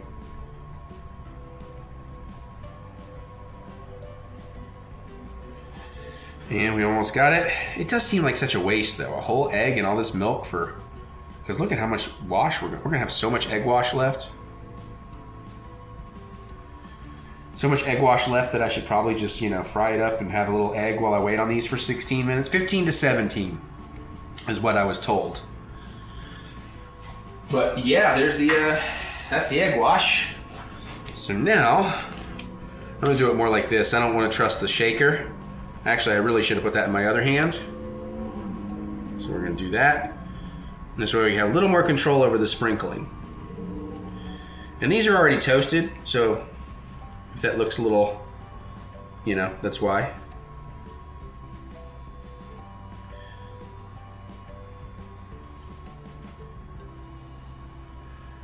And you know, some of these are going to fall off and everything, so definitely put a little more than you would think you want.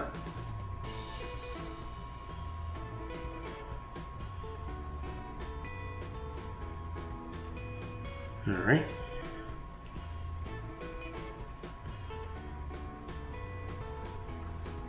Gotta get some more in my hand here in a second. I'm running low.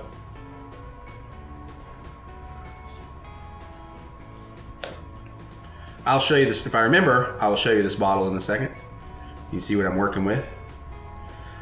It's not like it's some favorite, it's just when I had to buy some, it's what I found. Because honestly, I would have liked to have toasted my own seeds. And at that time, I did not see that as an option.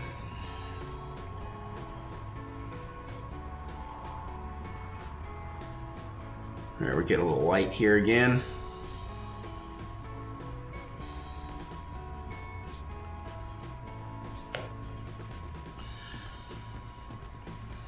I'm so excited to finally be having some fucking dinner.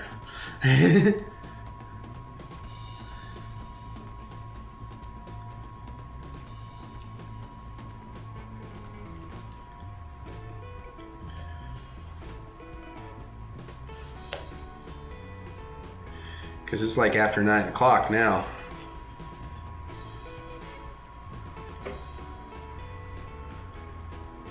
I'm like getting way more liberal as I go because I'm getting like tired. I'm like, no. I just want to bake my buns, hon.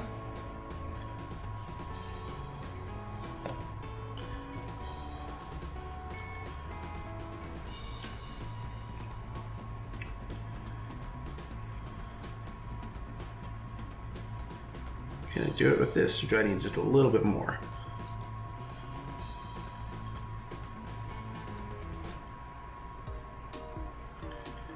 We're gonna call that. We're gonna say that's good. All right, so those are ready to go in for 15 to 17 minutes. Oh, I was gonna show you. That's what I'm working with.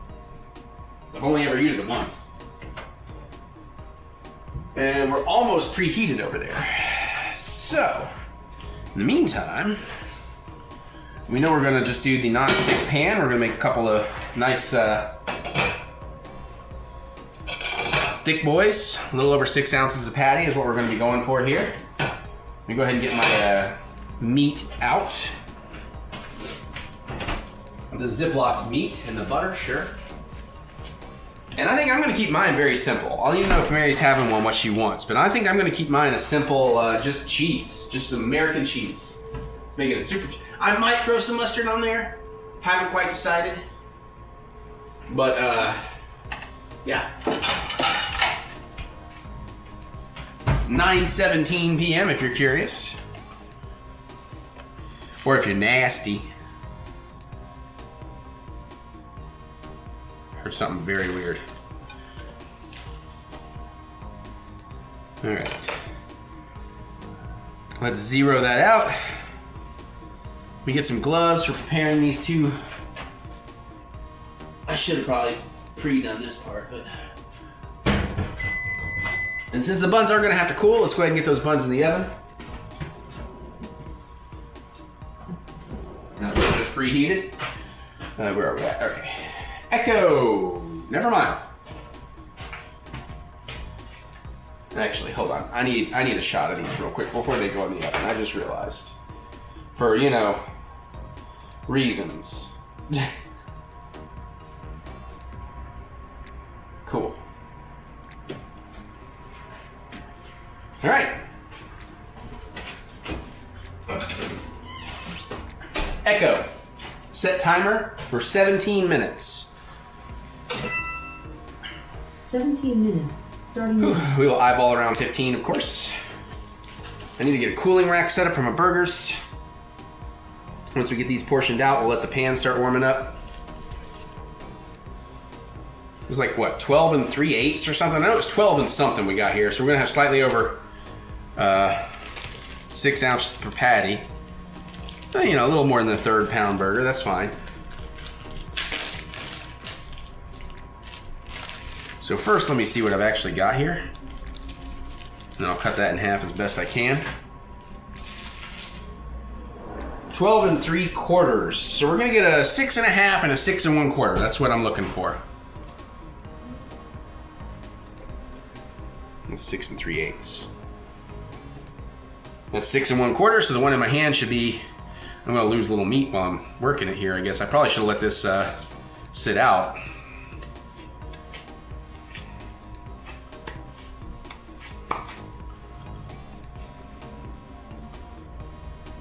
God, I tell you, that beef short rib in there smells really good. Come on, come on, come on. Okay. I don't know what that sounded. The squeaky sound I keep hearing as a. Yeah, this is much more tender than my steak bacon blend, for sure. Those look pretty good. Little thumb imprint in the middle. Keep the swelling down. All right. Or not swelling, but you know, whatever. You know what I'm saying. All right, our patties are good in terms of size. Let's go ahead and get them a little bit seasoned up. We'll go ahead and bring up this pan to a medium. I think it's medium high. I'm gonna look at, I don't know why I'm not retaining that knowledge, but I desperately need to. A little salt on this side. A little salt on this side.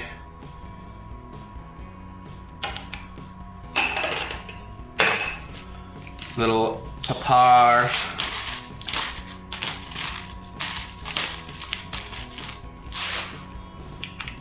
Okay.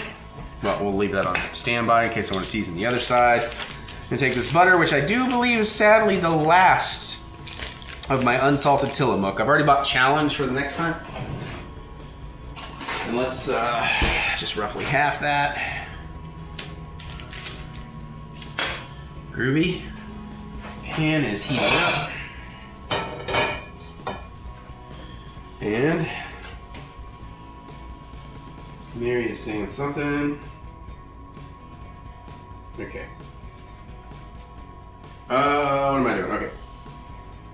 What temperature do I cook a burger at on the stovetop?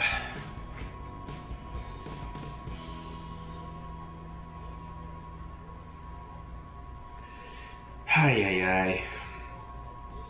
Everybody's giving me actual temperatures. I'm like, what's setting, man? Medium heat. Okay, I was right. I'm starting to learn it. Medium heat. Medium heat. Burgers are medium heat, Eric. Burgers are medium fucking heat. Medium fucking heat for burgers, Eric. Medium heat. Medium heat. They're psychic. That's why you want medium heat. Because psychics are mediums. Yeah, medium heat. And, you know, we use one of my new cooling racks because I don't need as much of a cooling rack this time, so we're going to use my medium cooling rack because we're not actually going to toast these buns. I just want to try these buns as is. I like to put a little foil under it so I can, you know, catch the drippings. You don't want the drippings all over your counter or whatnot. But I'm so excited to have multiple sizes of cooling racks now, so I don't have to always use a big boy when a medium boy or a small boy will do. Honestly, you know what though? I'm gonna take this heat off. We're going way too soon on the burgers. Let's see, how long do I have on the buns? Because they are gonna need to cool. All right, I'm gonna take a break. I'll be back in 12. Then we'll actually cook up this deliciousness. I mean, look at the look at how much fucking fat is in those. Like, that looks awesome. That looks awesome. I hope it's as good as I think it'll be. Let's also hope those buns are as good as we'll think will be. We'll find out soon. Okay, we're about to pull these buns out at 16. Actually, it's a little past 16. Let me just eyeball this. Oh, actually, we are gonna give it just a little bit longer. One of the ones I probably should have turned my tray at one point, but some. Oh! I just caught a whiff. Oh my goodness! Oh! The fuck! Oh, well, good thing the egg wash brush fell into the sink and not into the floor. Oh my god. Only with book, it helped clean that up though. Right? Egg and milk, yeah. Alright, 15 seconds. Oh my god, y'all. I wish you had smell-o-vision for this. Most things you don't want smell-o-vision, but sometimes when I'm cooking, but especially, oh my god, this fresh baked bread. 3, 2, 1.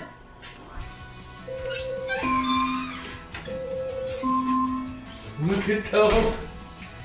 They look pretty. Look at these fucking buns, hun.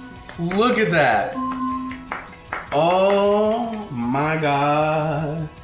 Oh, I am never eating packaged buns again. Echo, dismiss. I am, although my pan's already warped, but I am making those every day for my life, the rest of my life. They smell so good. Oh my god, I can't wait. Oh my god. Okay. Alright, so we're gonna give those a couple minutes and then I'll get the burgers going. But holy sheep shit, man. I'm so fucking thrilled. And now I'm really excited to make hot dog buns. Alright, I'll be back in a bit. Okay, I don't know how long it's been. Maybe 10 minutes? They're starting to feel a little cool, very soft to the touch. It smells amazing in here. I'm like, I just want to eat one of those fucking buns. Like, fuck the burger. But no, I also am excited for this fucking magic meat blend. So let's get this pan going back on the medium heat like we had planned. It is 9:48 p.m. and maybe by 10 p.m. I'll be eating dinner. Mary, what did you want to do like me, just American cheese, or what are you thinking? You know what? I'll go with the American. Okay, yeah, I think we're just kind of trying classic burgers today. There's my sharp cheddar. Where's my merkin? There's merkin. We're gonna put a merkin on this. Wait, what? I don't want no fur on my burger. The real question is, one slice or two? Because I'm tempted to double slice mine. Of course, also it looks like I got some cheese issue here.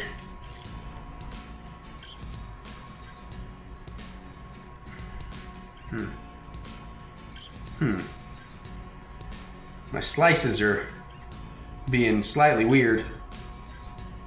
I've broken things apart awkwardly at time, apparently. Or maybe that's partially how they were done in the deli? No. Alright, I have a little...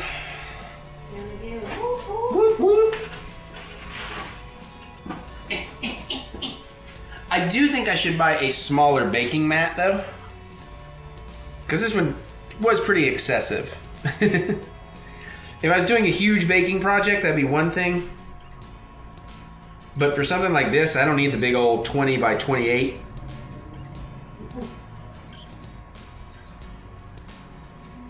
But at the same time, Well, they make like... it's nice to have your, basically be able to use your entire counter if you want to. Oh yeah, no, I'm not upset that I have those. I just think sometimes I might want smaller ones for other purposes. All right, we're gonna double cheese each one of these. I need to put American cheese. Well, again, we got the cheap American cheese for the cookout, but I need to put American cheese back on my list so we have the good cheese. Which again, if you're new here, we've discovered at our cookouts, even with like people that have fancier tastes, we nobody ever uses the fancy cheese. All right, let's get this butter. That was Eric. No, I don't use the cheap cheese. I use real cheese. The first time I got fancy cheese on my cookouts, you stuck with the cheap shit. Well, that was like the first time. That was way back in the day before you got me super fancy-ized. No. This is after I started actually eating other things. Well, your fancy cheese was different from my fancy cheese because your fancy cheese didn't have a fancy American. I mean like a quality American cheese, not Kraft singles. Yeah, but it was things like other types of cheeses though. Yeah, like, but who put Colby on a burger? Colby's such a bullshit cheese. All right, let's get these. Shots fired. Let's get these burgers in here. Ooh. Oh man, they are sticky. Oh no. Okay, no, we're good. God, these are so fucking fatty. Echo, set timer for 4 minutes. 40. I thought that was Elvis for a second. Now we're about to go Viva Las Vegas. All right, get this bullshit out the way. We're on medium heat, in case you didn't catch that. Why didn't I? Whatever, it's fine. I really should have flipped them, but that's okay. There's plenty of seasoning. Let's put the seasoning away. We'll do 4 on this side. Oh, you know what? Actually, if I can, I'm gonna try and flip these at 3 and do 4 on the other side so the cheese can melt a little longer. Did not really think that through. Bright lights, baby, gonna set my soul on fire. Eric and Mary going to Vegas, and before their lives expire, they're gonna hang out with Joe Bob and friends, having all kinds of fun again, because Viva Jamboree Vegas. Nope. I'm trying. I should give those a little push down, actually, shouldn't I? Let's do that.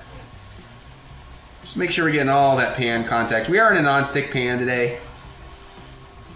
It's honestly just a little bit easier, especially until I actually learn how to properly care for pans, because apparently I've been very wrong a long time on my treatment of stainless steel.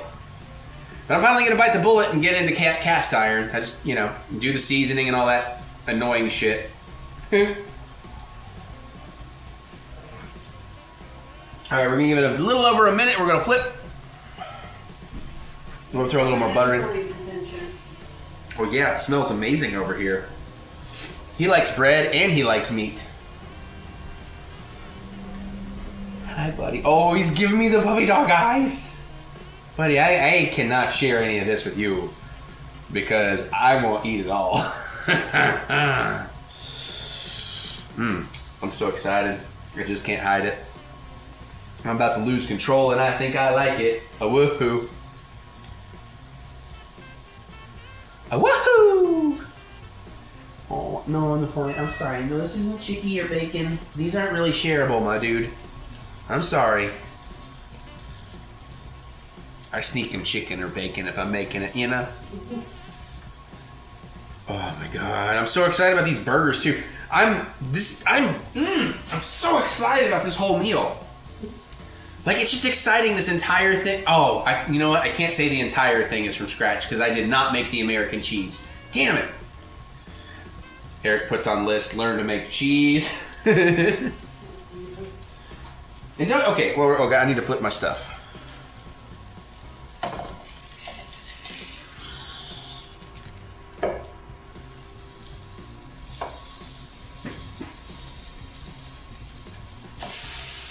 Actually, that probably could have gone a little longer. But that's okay. That's going to be the cheese side. Look at me not worrying about burning my fingers because I'm a pro. Yeah, they could have got a little more sear on that side. Echo.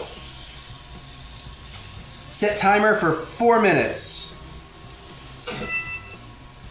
Second timer, 4 minutes, starting now.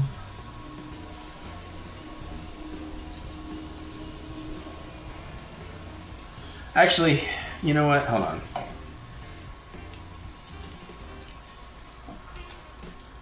I want to give him a little more time on that side. Just a little more time. Remove that butter in. Echo, cancel timer. What? What, Mary? Yeah. Yeah, I got it. I know what I'm doing. I'm chefing right now. I'm feeling it. I'm going for what I feel is right. I don't need too much longer on that one side, but I need a little bit longer on that one side.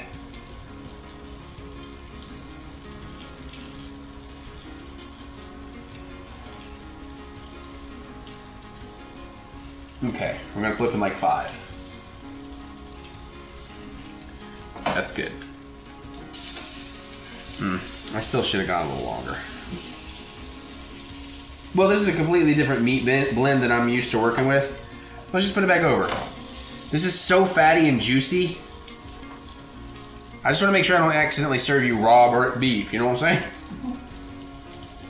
I almost feel like maybe I should be on more of a medium high. Let's take the heat up just a little bit. Not a lot, not going all the way to medium high.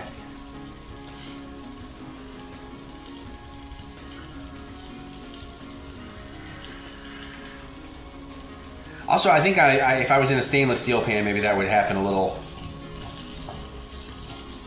more natural, what I'm looking for.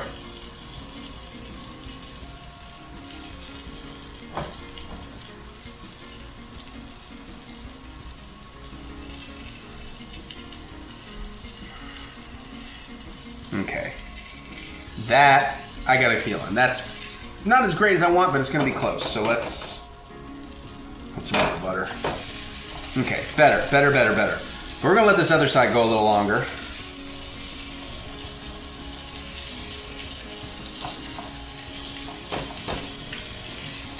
All right, Echo. Set timer for 4 minutes. Second timer, 4 minutes, starting now.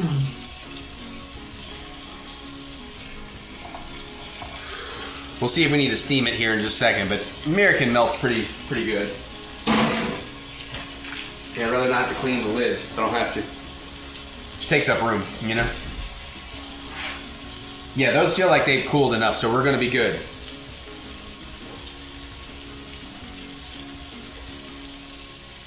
Well, screw it. I've already splattered on this. Let's get some steam going in there. Oh, I'm so excited. So fucking excited for these burgers.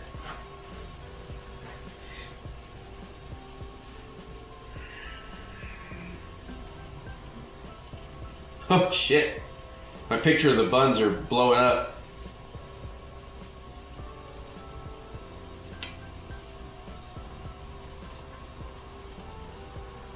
Yeah, I'm getting some love, baby. Getting some Twitter love. You're from him, cool.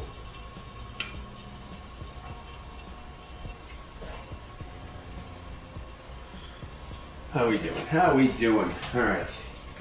We're getting there.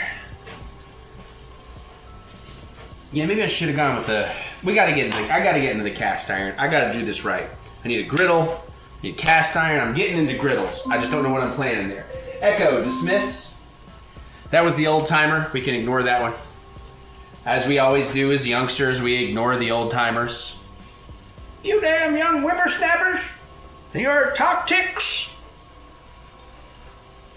No, Mary, nothing? Okay. She has rightfully decided she should be ignoring me. The cheese is melting so good. Okay, I'm gonna turn this fan off a bit. Yeah, do your thing, girl. Do your thing. And then if I'm lucky, maybe you'll do my... I said it. I said it. I don't regret it. I'm gonna set me up a little bun cutting station. Because why not? I gotta run another load of dishes anyways. Booyakasha. So you got a bread knife over there, right? Oh yeah. That was the plan. Alright, Pooties. Who wants an allergy tweet? Timing should be pretty good because the burgers will need to rest for a minute. Alright guys, allergy tweet.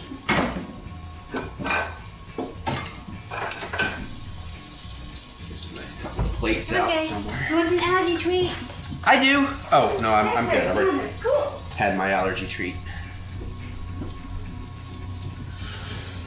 Mmm. Yeah, we're giving these 8 instead of 7. I mean, honestly, maybe a little bit more, but you know what? No. I think we're gonna be good now. Look at that. Oh shit, I hope I don't set off the smoke alarm. I've been known to do that a little bit lately. Look at these fucking burgers. Damn. All right, let's get these burgers onto the, we're gonna go off the heat. Because I regret it, I did overdo it last time because I thought they looked a little too much. And I want to make sure we don't do that again. Especially with this magic mix. So we're gonna get this on my tiny cooling rack. Ooh, that one's got a little cheese frico going on, nice. Okay. Yes, sir. All right. Now for some real fun magic. These, yeah, I can touch these. Good. Oh, look at that. Okay, the bottom's a little soft. Echo dismiss.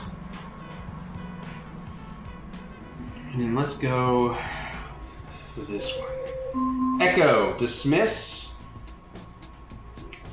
But yeah, these look amazing. Let me bring the camera back over for the slicing. I kind of feel like maybe I should just eat one. Just to see.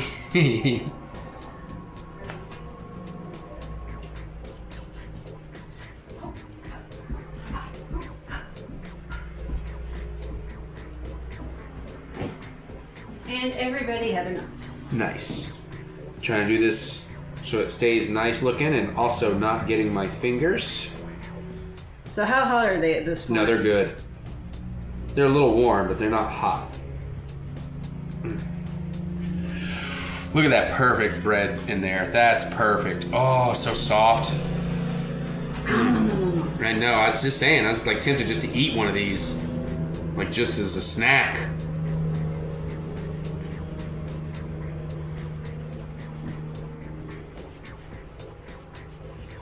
Theoretically, you want your top and bottom bun to be about equal, which I am not hitting, but not bad. That feels more like what I get out of a store anyways. Look at that gorgeousness right there. By the way, you know how I mentioned I like just hit 10K when I got home? Uh-huh. I am now up to almost 18K. Damn, girl. I'm going to do that. Yeah, my girl getting it. So I feel like I've earned a burger at this point. Oh, fuck yeah, you have more than I have. After all that fucking food yesterday, that fucking delicious goddamn shrimp and lobster mac and cheese, and then that fucking black and red snapper with this lemon jalapeno butter. And that key lime pie jar cake. Oh, fucking Azur, man. Between my cooking and their cooking, I'm a fat boy.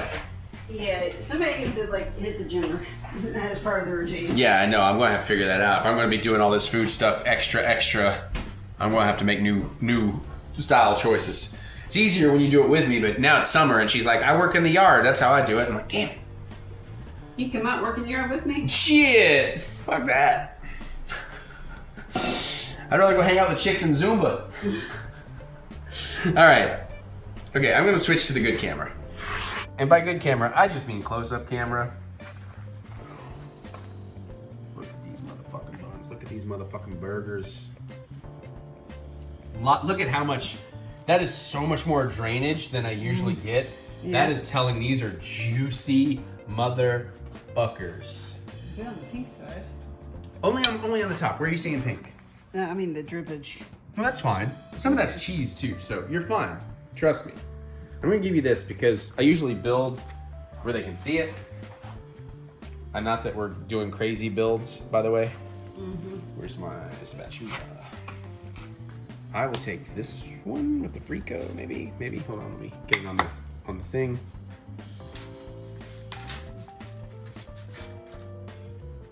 Frico being the thing sticking off the side. Yeah, that is burnt cheese. Okay. That like just gets in the pan.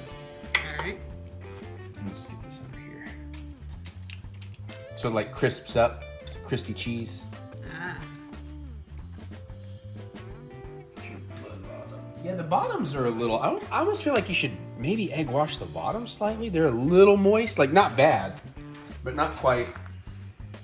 All right. Were you wanting them toasted? Well, no, like the bottoms don't quite. I don't know. I'm just going based off. You're okay. Back up, dude. Now let's get that thumbnail, homie. Oh my god.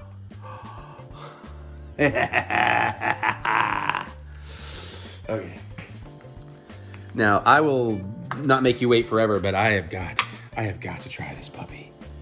I'm also very curious. Okay, my bottoms came out pretty good, but yeah, they yeah, I don't know. We'll see. It's I'll know better when I taste You want it. to show your bottom?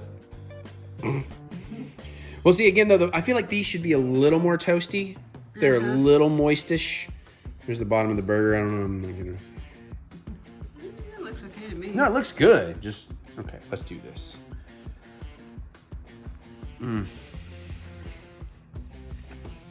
Oh my god. Oh my god. Getting close on that. Look at that.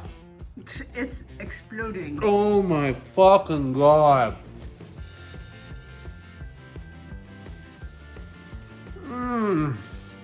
What the fuck?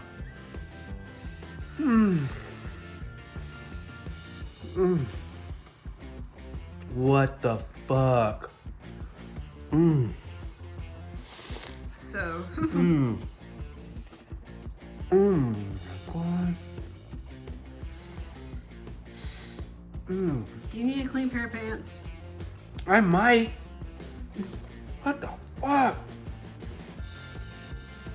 I shouldn't even put cheese on it. I can't even taste the cheese. This is fucking awesome.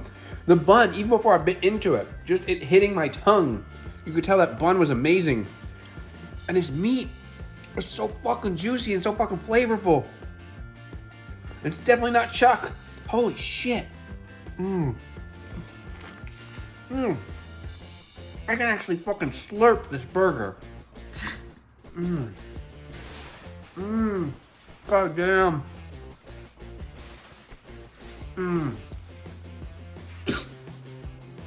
What in the hell? Why am I just now at 43? Yes. At 43 discovering this magic. Wait a minute. Is it 43? Is it 44? Oh, no, you're right. We're 44. Look at this little boy trying to discover this magic. Look at like the pools of fucking juiciness happening in here. Oh my god. Okay. I don't want to put this down and film Mary doing this, but holy shit, I need to. I said I would. The bun. No, The you bun. The bun. Hi. Actually, shut it down. Oh my god. Oh, hi, boys. Oh my god. Now, there's one thing that I gotta give some consideration to. The texture's a little springy of the meat. So I don't know if that's just the way I cooked it or what, but it's not ruining it for me. But it's not quite your normal burger bite, but my god.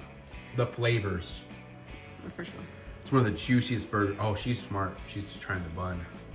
Jack! Check! Hold on a second. Yeah. Chicky. Oh, I didn't get a goddamn photo. I can cheat. You want a photo of mine? Yeah, here, take this back a second. I will get to eat eventually. I'm sorry. I'm so excited about this.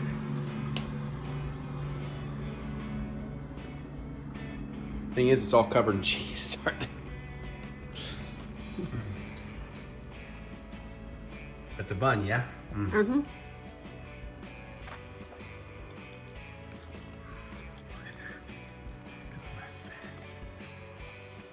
Whoa! Did you see that? Look. All right, do something here. Oh my god, dude, this is like the highest fucking praise I've. Oh shit! I missed it. It just gushed.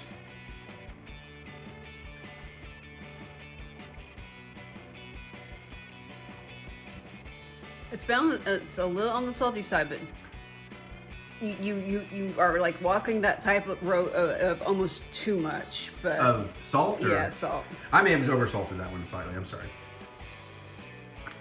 But I mean the flavor, right? Like the juiciness, yeah. The fluffiness, freshness of that bun, yeah. The thing is, there's something about the bread and the salt that's giving me like serious pretzel vibes. It does have a little bit of a pretzel vibe, but oh man, I'm so fucking thrilled. So fucking thrilled. Kind of a paper towel, please. Yeah. You know what? We're gonna eat. I want to finish mine. I'm tired of watching her. Enjoy. I almost forgot. They have new appetizers at Azur. I think there'll be some left. Triple dip, black bean dip, spicy mango salsa, wonderful guacamole, plantain chips, corn chips, and then Popcorn just sent out his crab and artichoke cheese dip, and wow, amazing, amazing. And the salad special, crispy ham, Italian dressing, mozzarella, tomatoes, arugula. Dad got the creamy potato soup. Doing some Kim Crawford Sauvignon Blanc. Got to pick out a cocktail for my burger and fries. I'm gonna switch. So let's see. I'm not a huge sangria fan. The key lime martini's amazing, so maybe. Strawberry breeze is pretty tasty.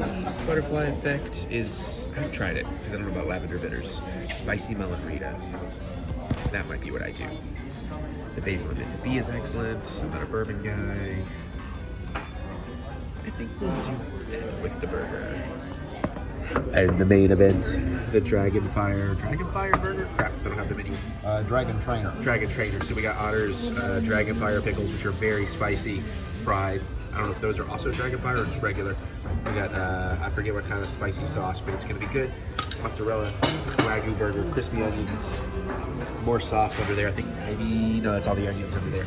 And we got the loaded fries, which are gonna be good, though they do break one of my cardinal rules, which is cheese fries should be cheese sauce and not melted cheese. You can have melted cheese and cheese sauce, but if you just do melted cheese, it's kind of lame. But look at that bacon. Anyways, this is gonna be amazing. They split an order of fries for us, so we can have our own bowls. And I got a watermelon margarita with dip. Yeah. Okay, by the way, those were fried pickled jalapenos, and the Dragon Fire pickles were there. Really good burger. The Wagyu, the crispness on the outside, excellent. The aioli was good. The fried jalapenos were good, but it wasn't as hot as I was expecting, except for the Dragon Fire pickles. And once you get to those, wow. And I'm glad they were in my final bites. But I also think the final bite, because I'm pretty sure it's dill pickles with habanero. I had a habanero seed because that last bite about killed me, but it was delicious. Roar! Roar! Autobots, go to the movies. So we saw Transformers Rise of the Beasts. Before we get into our non-spoiler thoughts on that, I will point out that about a week ahead, I was going to watch all the Transformers movies leading up. I rewatched the first Transformers movie, which I remember loving, remember being a defender of, and boy does it not hold up. Like in so many ways. So I decided, I'm not going to watch all the Transformers movies. But I did rewatch Bumblebee. That one does hold up, especially the Cybertron stuff. And the girl in her car stuff is really cute too. So all of that was kind of cool. But then we get to Rise of the Beast, and you know what? Rise of the Beast is pretty great. I'd say, for me, I feel like it's a step above Bumblebee. Not a lot, but a little step. Mostly because it gives us everything we loved about Bumblebee, but with more Transformers. It still has some flaws, like Bumblebee did. It ain't perfect. And wow, what a unexpected, I'm not going to tell you, but was it an end or kind of a mid-credit scene? Anyways, there's a huge reveal that just got my brain super excited about possibilities. If you know, then you know. I wish. See, but that's almost a spoiler because now, well, no, people know that ain't going to happen because Universal, Paramount. But you know, hey, Sony and Disney, I don't know. I'm a little warm, y'all. So bear with me on this. But I had a real good time with it. I really enjoyed it. And what were your general thoughts? Yeah, I had a good time with it. There's some voice actors is like, wait, that was that person doing that? And some of it I knew. Like, Pete Davidson is Mirage, and he is awesome. Yeah, I did not realize that was him. I've never really had an issue with Pete Davidson, but I loved him in this. Like, I thought he was great. He kind of steals the show of all the Transformers for me. Michelle Yeoh was pretty... Eagle character. Yeah. Eagly. Robo-Eagly. Yeah, no, she was really great. Of course, Peter Cullen. Or Laserwing or no, something like not that. Laserbeak, because that's one of Soundwave's cassettes.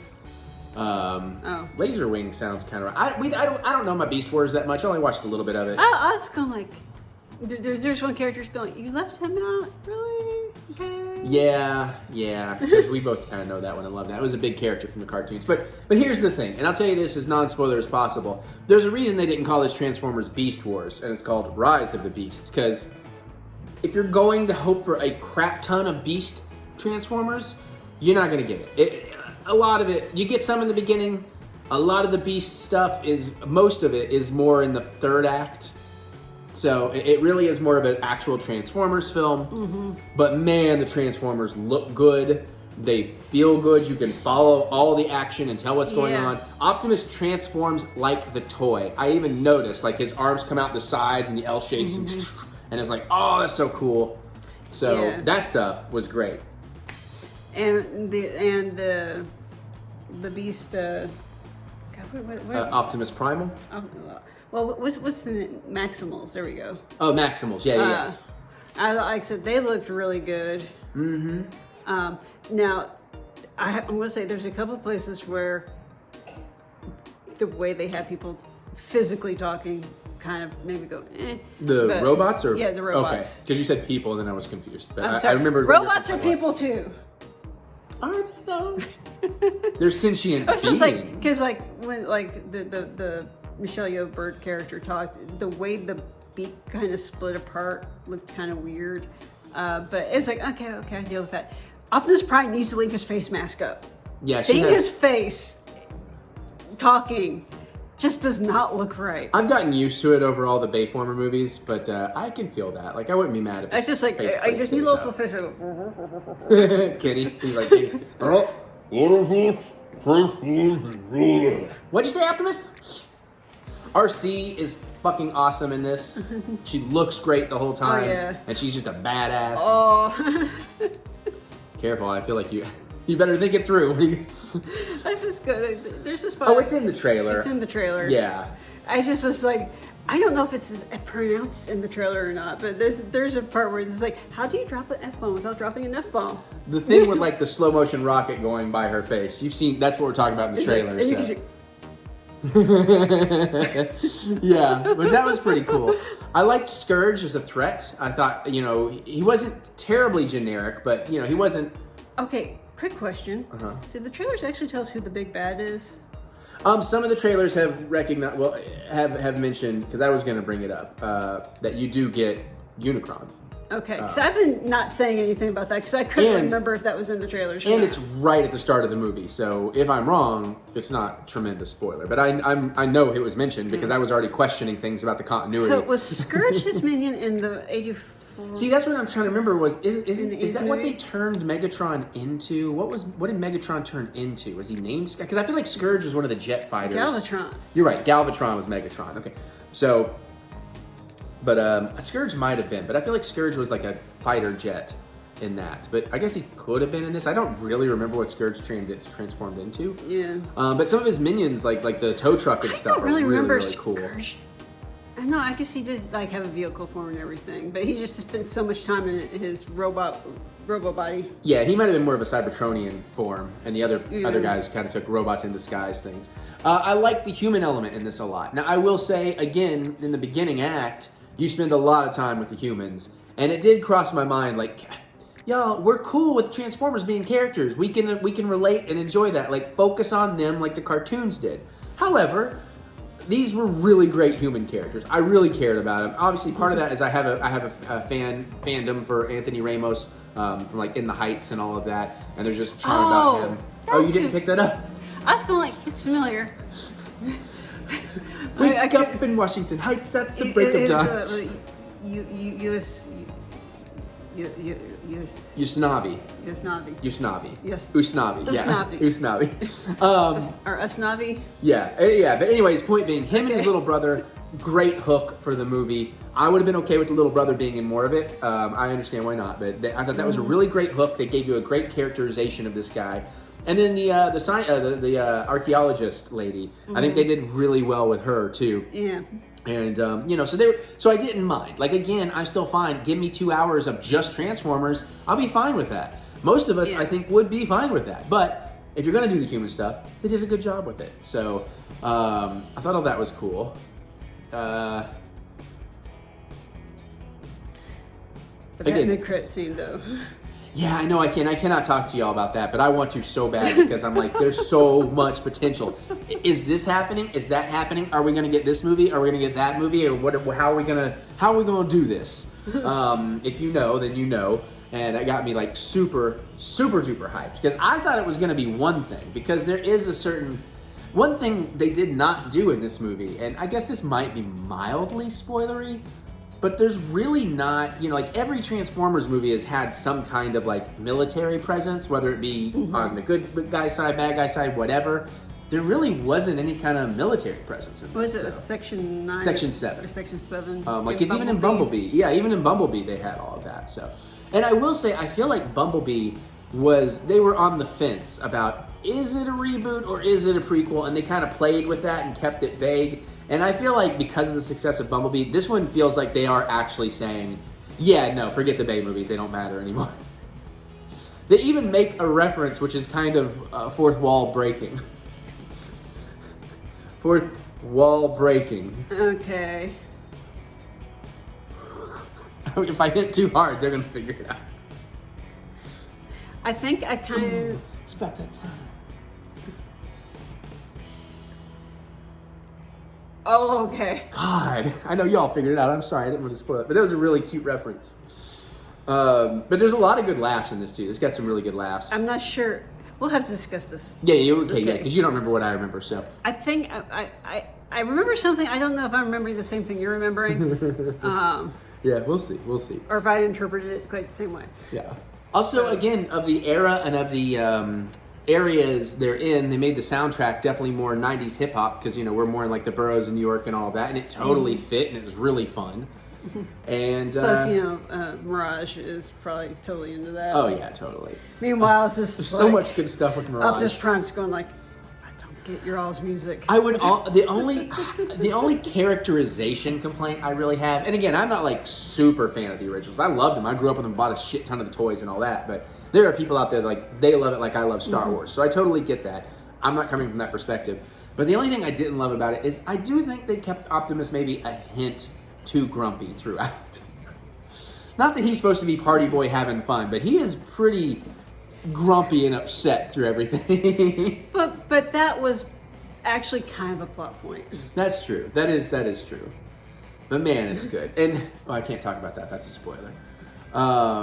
But yeah, I mean the fights and everything. Again, that was part of his character arc. Yeah. This one actually. You're not gonna get, like I said, this is not gonna be like, oh my god, they finally did it. It's great. But if you liked Bumblebee, you're gonna like this one. You might like it a little more. You might like it a little less. So and if you gave up before Bumblebee, I totally understand. But if you have any hope, you might want to give Bumblebee a go. It's pretty damn good. And then this one was pretty damn good as well. So I think we are going in a new way. Now, I will also recommend, if you have the time, I do think if you like these enough, it is worth seeing in IMAX.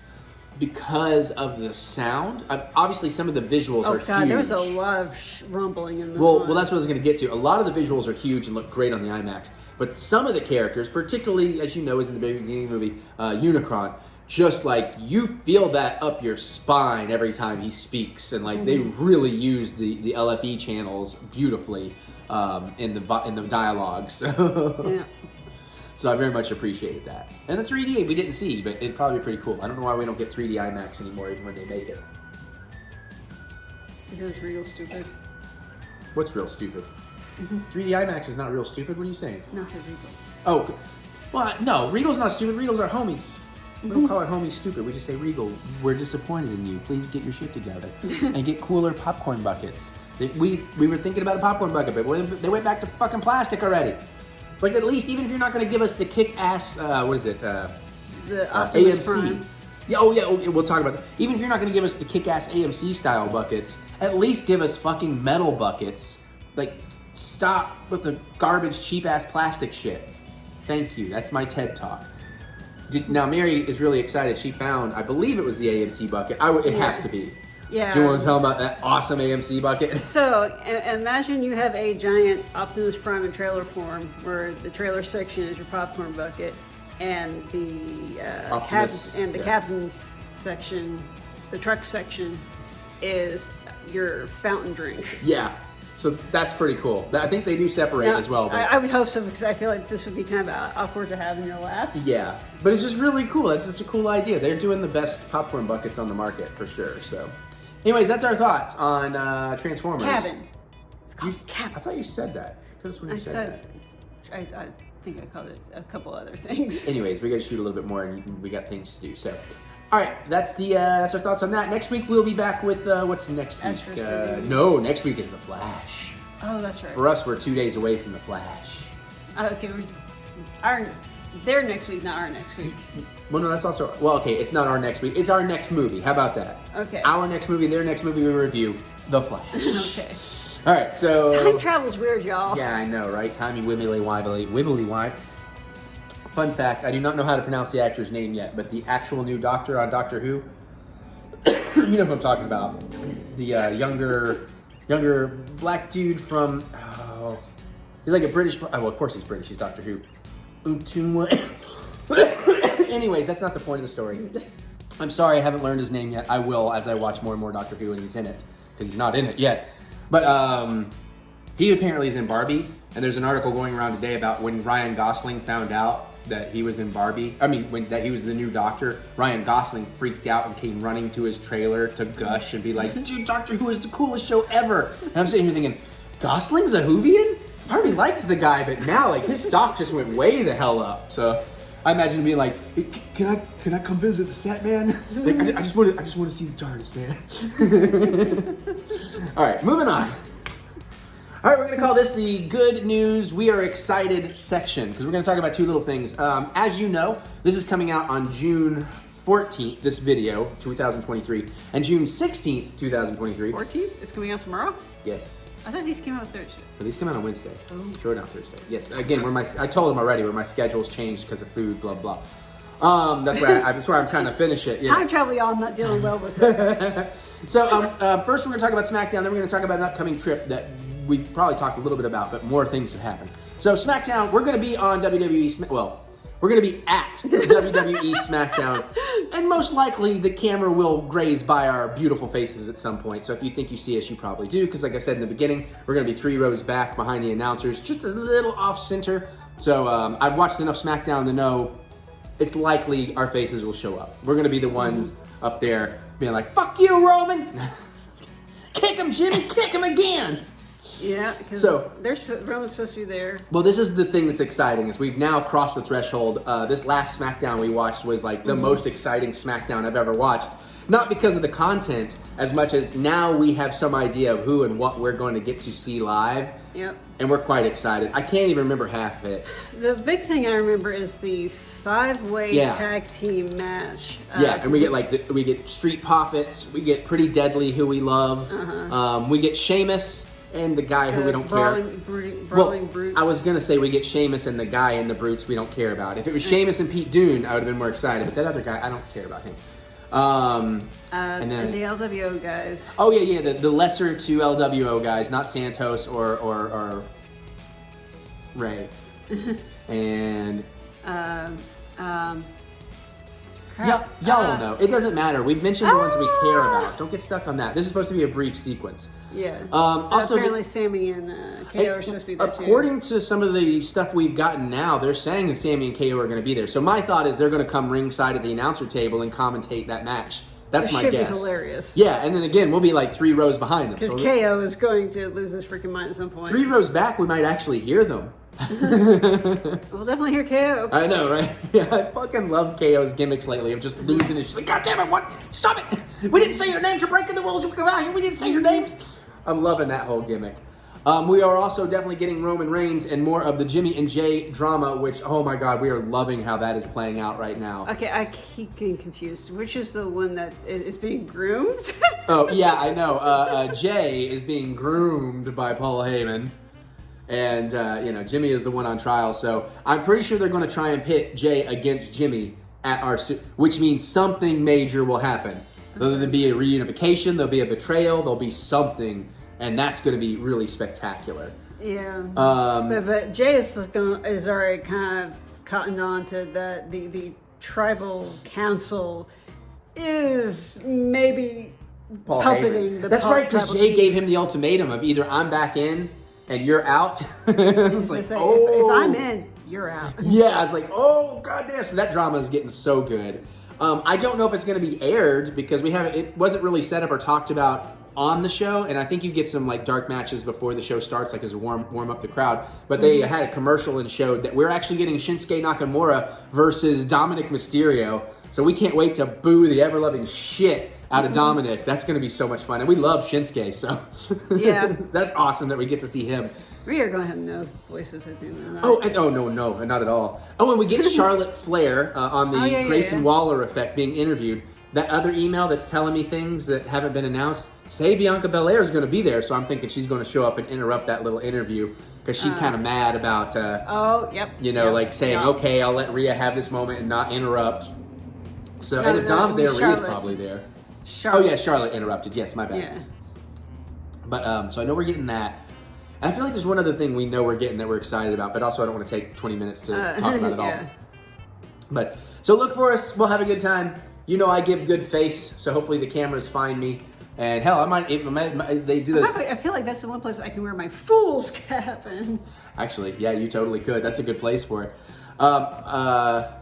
And I don't think we're going to deal with signs, and then, what was I going to say about it? Oh, and then sometimes you also want to watch past that because, again, where I do give good face and I'm likely to have some fun reactions, it's highly unlikely, but there's always that possibility at packages they play later where they recap stuff. They have more reaction shots of the audience because they can go back in their edits and be like, oh, we missed this, cut that in. So, who knows? So obviously, very, very excited.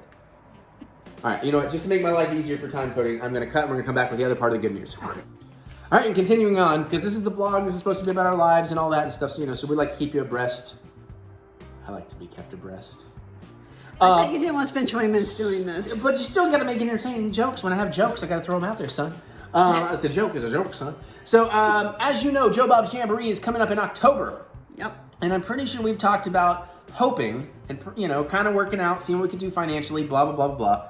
That the original idea was right after Joe Bob's, we'd go to Universal for Halloween Horror Nights over in Hollywood and do some Disney Hollywood while we're there.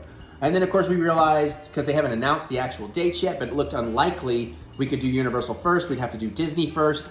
And then it wasn't like, how long do we get to stay? We get a day at each. My dream was like, can we be there for a week? And all this stuff.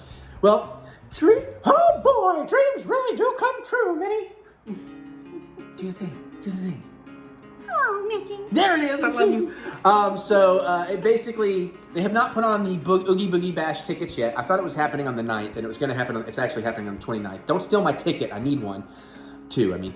But, so it looks like we have to do these first. But when the 9th came around, it became apparent that I was going to be allowed as a gift, because it's like Christmas and birthday gifts rolled into one, to go ahead and book it, which told me, oh, okay, I definitely get to do this little trip I want. So today, the last 2 days, we've been really digging around and figuring out, making plans, and well, we have a plan. We have a strong plan to the point where I noticed today the cost of the Disney hotels are already starting to go up from when we want to go there, so we're starting to book it now. We already had our flight booked out to the Jamboree in Vegas. Right before we started filming this, we booked our flight home because now we know our schedule. And I'm going to do the research tonight, and tomorrow we're booking hotels and park tickets. And then, as the 29th and late August roll around, we'll get our Halloween Horror Nights, hopefully get our Oogie Boogie Bash tickets. But yeah, we are actually going to be able to go on Thursday before the Jamboree, like the Thursday the 5th, 4th, whatever. We're going to Vegas. We get a whole day in Vegas, way longer day, because we're getting into Vegas at like 8 a.m. And we're going to go to a show, a dinner, you know, all that nice stuff. Then we get the 3 awesome days at the drive-in. We're going to rent a car because we want a car for the drive-in. And then Monday, we're going to get up, we're going to check out, we're going to take that car, we're going to drive our asses all the way to California. It's about a 4-hour drive, so that ain't bad. You know, we'll do 2 hours each. We'll break it up however. And drop the car off. We'll get to the Disney parks. And of course, we're going to be there a little bit late Monday, so we won't get too much time Monday, but there's still things to do. I don't know what time. If they close at 9 on Monday, we'll be fine. And then we get all day Tuesday, and I believe that's when we'll be getting an Oogie Boogie Bash ticket, because that's definitely a day they have them for, as long as they don't sell out. And then Wednesday, we're going to spend most of the day at the Disney park, and we'll do a late transition over to Universal. And honestly, instead of buying a Universal ticket, we might just do a couple hours at City Walk, have a nice dinner or something. So how much time are we spending in on? Come back to it, because I know what you're going to ask. Because let me just finish this part. So then Thursday we can wake up, we can have all day at Universal, and then hopefully do Horror Nights that night. Friday, all day at Universal, and honestly, we might do Horror Nights again. And then Saturday, we just booked our flight, and you know what? Our flight is so late that we can't do Horror Nights on Saturday, but we can do pretty much an entire park day up until they kick you out for Horror Nights at Universal. So that greatly strengthens your chances of going on the Mummy ride that they have out in California. Now, okay, what were you going to ask me about Disney? Because that's what I wanted to get out there. That's what we have right now. We're still waiting on the official hotel for the Jamboree. Still got to book a car. So and all how that. much time are we spending in Batu? Well, I figured the bulk of one day is a Batu thing. Not the whole day, but the bulk. You know, because we got to build a lightsaber. We got to build one droid, because I want to build at least one of the new BD style units. And we got to go to Olga's. Like BD1, little BD1 from Cal Kestis and Mandalorian. All right. And, you know, and we got to have some like milk. Like Tiny Walker type. Yeah, kind of, yeah. But also, I figured the other main day at Disney, our priority is to spend a mass amount of time at Avengers Campus, because we can't get that done. Yeah, that's true. And of course, I want to spend some time in Toontown and Mickey and Minnie's Runaway Railroad and all that kind of stuff. Pixar Land, all that kind of stuff. I'm looking into all the things to do. Are they still doing the Genie thing? Genie Plus? Yeah. Yeah, I'm going to book that with our tickets. It's a little different out there, but I'm going to book that with our tickets. Okay. So that's the plan there, and that's going to be awesome. So we got to figure out who we want to dress up as. We have a Cruella outfit she hasn't worn, so like I could get a polka dot shirt and a polka dot puppy hat. It's kind of a weird pairing, but and then of course, you know, for horror. Apparently she liked the dogs in the movie. Yeah, Cruella, sure. The live action. Yeah. So then of course for Horror Nights, what I was thinking, if we get 2 nights at Horror Nights, that'd be very interesting. Now, I would love to RIP to her twice, but I gotta be reasonable with the money. I can't spend like we did on the honeymoon, and those are expensive. So I had assumed we would only get 1 Horror Nights and it'd be on Thursday. But now I'm thinking, we'll know once we get a little closer, maybe if it's not a drastic price increase from Thursday to Friday, we go Thursday night just to enjoy the Horror Nights and the food, looking around, and maybe hit a house or two if we catch a short line. Mm-hmm. But since the locals park and all the locals come in, do the RIP on Friday, so it'll save us that much more time going house to house. So fingers crossed. That's the plan. And in Universal, we're definitely at least one of those days going to spend a big chunk of the day in Mario Land is the plan. Because I got to go to woohoo! And yeah, we're going to go from... There's no Pandora in Disney, is there? Huh? Disneyland does not have a Pandora. No, they do not. It's much smaller than what we're used to, but a lot easier. There's no Ubering around Disneyland because both parks are literally next door to each other. But I'm going to go from, oh boy, to woohoo! It's going to be dope. And then the craziest thing is we got cheap motherfucking flights. Now, it's a little bit of a stretch, and my pops was willing to do this because he's crazy. We live in Lexington. Y'all know this. We're going to go to Cincinnati. It's a little over an hour away to go to that airport. Because, my God, like, literally going out, it was $200 per ticket cheaper for, like, the cheapest tickets. Mm-hmm. And everything out of Lexington had a layover. We got a direct flight for a little over, like $350 a ticket each or something out. And, man, we just figured out coming back, the Burbank airport is right near the parks, but an hour away is LAX. and way cheaper to go through LAX and way more options. So for like, we bought trip protection. So with that, $560 for 2 tickets, direct flight back to Cincinnati, 4-hour flight. So it's like, damn. Now that's still super fucking expensive, but so are airlines. And if you've ever flown and you know the prices, you know that's fucking cheap. So, and it's Delta, so it's like, you know, mostly quality, at least for us. However, I do have to now get used to not going first class. You know, all those trips we used to take because we didn't have house to pay for, and then honeymoon was honeymoon. It's like I got really used to first class, so now I can't be bougie. But hey, it's direct flight, so. Yes, you cannot be bougie. I know, I'll be boozy. No, I won't be boozy. I won't get free booze. Damn. Plus, I don't need to drink at like 4 in the. Well, I would be drinking at 4. Anyways. Yeah, maybe not that day. Not on the way out. Way home, who knows? Because we're sleeping. Hopefully, I'll be pretty drunk, anyways. All right, lots more to figure out. We will update you, and you're gonna get hella vlogs. Damn, we're gonna go to Jambo, to Disney, to Horror Nights. All right. All right. Wrap it up. You got a condom? No. All right. Oh, condom. I thought you said comment. I was like, wow, she played that differently than I was expected. Because you said wrap it up. So. Yeah. And on that note, Luke, the Force is this.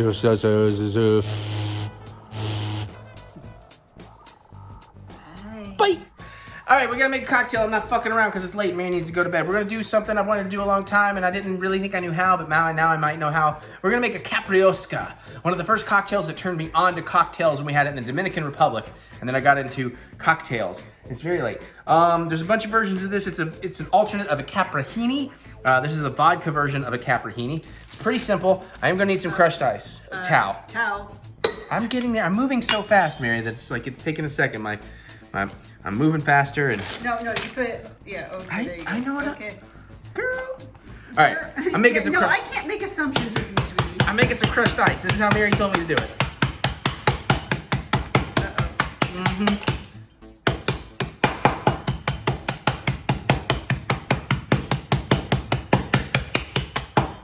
We're gonna go with whatever I've got there. Oh, it just busted out the bottom of the bag. Yeah, I might need to actually use a future reference. Might have to use the freezer bags for this. That would make sense, but you know what? That's plenty of ice. We good. I just have to clean that up. Now I'm gonna set this aside. I'm gonna stick it in the freezer for while we're working real quick. Because we're gonna work in a shaker for a second. I will. Okay, should we close the freezer?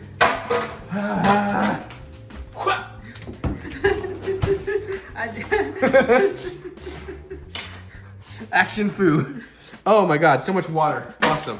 Paper towels will probably help with that. Let's just do it. Okay, you know what? What? Well, I don't want to, because that's my kitchen towel. I don't want to soak it because I don't know. You could just I don't stick it know. on the sink. Mary, I don't know.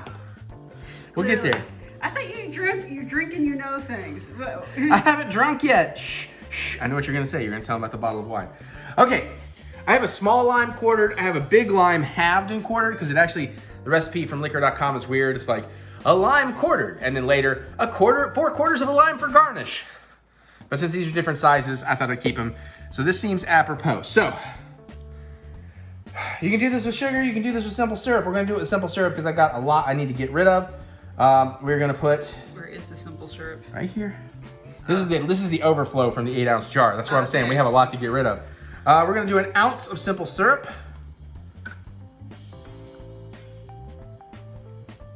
And I just figured instead of dealing with trying to, make the grainy sugar mix in, we just go with simple syrup. So we're gonna throw, that in there.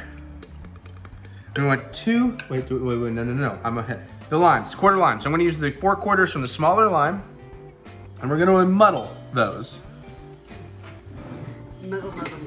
Muddle. Ooh. Oh, don't like that, all right? I got you. Now we don't wanna remove the rinds from here, but we do wanna muddle them pretty good. Get all that lime juice out, that's gonna be important. But don't go so far as to, get it too broken up. So I'm feeling pretty good right about, get that one a little bit there. Okay, we're gonna call that good. We're gonna open this back up.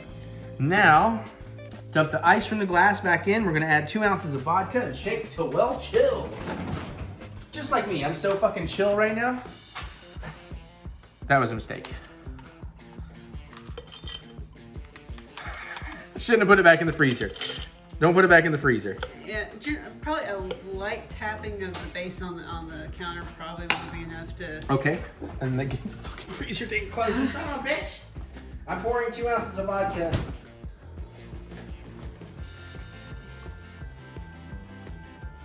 Boomsies? Boomsies. I have tried making this once or twice and I've always failed, but this is a very different recipe. And I know how to muddle now. Shake until well chilled, pour the entire thing into the glass.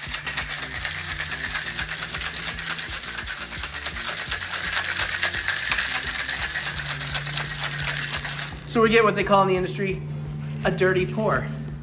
Look at me learning things. I pour that whole thing in there. Limes and all. That looks right. That looks like what I've been looking for. We're gonna garnish it with 4/4 of limes. And I'm gonna get some. Gonna get some. That's not how the song goes. Oh no, I put them away. Shit. There they are. Are we doing a fancy umbrella? Yeah. Cocktail straw? Yeah, it's just too late for umbrellas, but I want to go cocktail straws. And for whatever reason, I always like putting 2 cocktail straws in mine. Put those in there. And the reason the Caprioska is important, like I said, it's the first cocktail on one of our lovely vacations, and since we're celebrating, we're getting a proper vacation together this year. Caprioska, fingers crossed.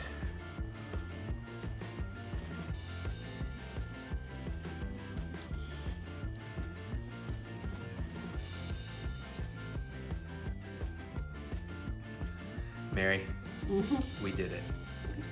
That is the motherfucking Caprioska, I remember. Oh, here, trade me. Okay, 1 sec. Oh, yeah. It's a little bit sweet. It could stand like, you're not in the summer heat and the beach heat. It starts melting together. I know, this is good. I was a fan of the strawberry Caprioskas. That's true. Which I think is basically that. They just also muddle some strawberry. Yeah. Yo. I think I finally figured out how to fucking make Caprioskas the way I like them. God damn, it's a good day. It's a good day. By the way, going on top of the real quick, I just want to add this on because we talked about the vacation stuff. Mary and I have now decided our Vegas show on Thursday night is going to be the AGT special, or what do they call it? Whatever. That's AGT Live? The AGT Live. So we're about to go buy the tickets for that. It's going to be perfect. To fucking perfection. Cheers. All right, so I am filming the wrap up a little bit early. I still got to put the cocktail in, but I want to get as much done as I can before we watch some AGT. Thank you, everybody. Thank you for joining. I know this was a long cook session, but it was an exciting one for me, at least. Those buns were incredible. I will definitely be making those again and playing with them a little bit and tweaking. And those burgers turned out great, too. However, it is very interesting over time. Like, the texture is slightly interesting. I have cooked more of them, and I'm like, okay, you know. I think it's because that brisket, I'm looking into that. But still, delicious flavor. Very excited to keep playing with that some more. Lots more cooking stuff coming up. I probably already have another 4 or 5 cook sessions ahead, and some of the stuff is excellent, and a lot more still planned. But man, I can't get over how excited I am for this trip, and now a lot of my focus is moving there. I was so focused on this trip and so excited about this today that Mary, we were trying to work through some leftovers for dinner, and she asked me to just create her a sandwich, make her a sandwich with something I have left over. I don't want to tell you yet. And man, I had a hard time. I finally figured something out, but it's like I'm so far from food land, my brain right now. But I'll tell you this, starting in a little maybe late July or definitely in August, the rest of my year is going to be a blur, but a blur of awesomeness. And I can't wait to basically celebrate our anniversary of a little past 1 year of being married and then a little before 9 years of being together by doing it again at Disney and Universal, but on the other coast.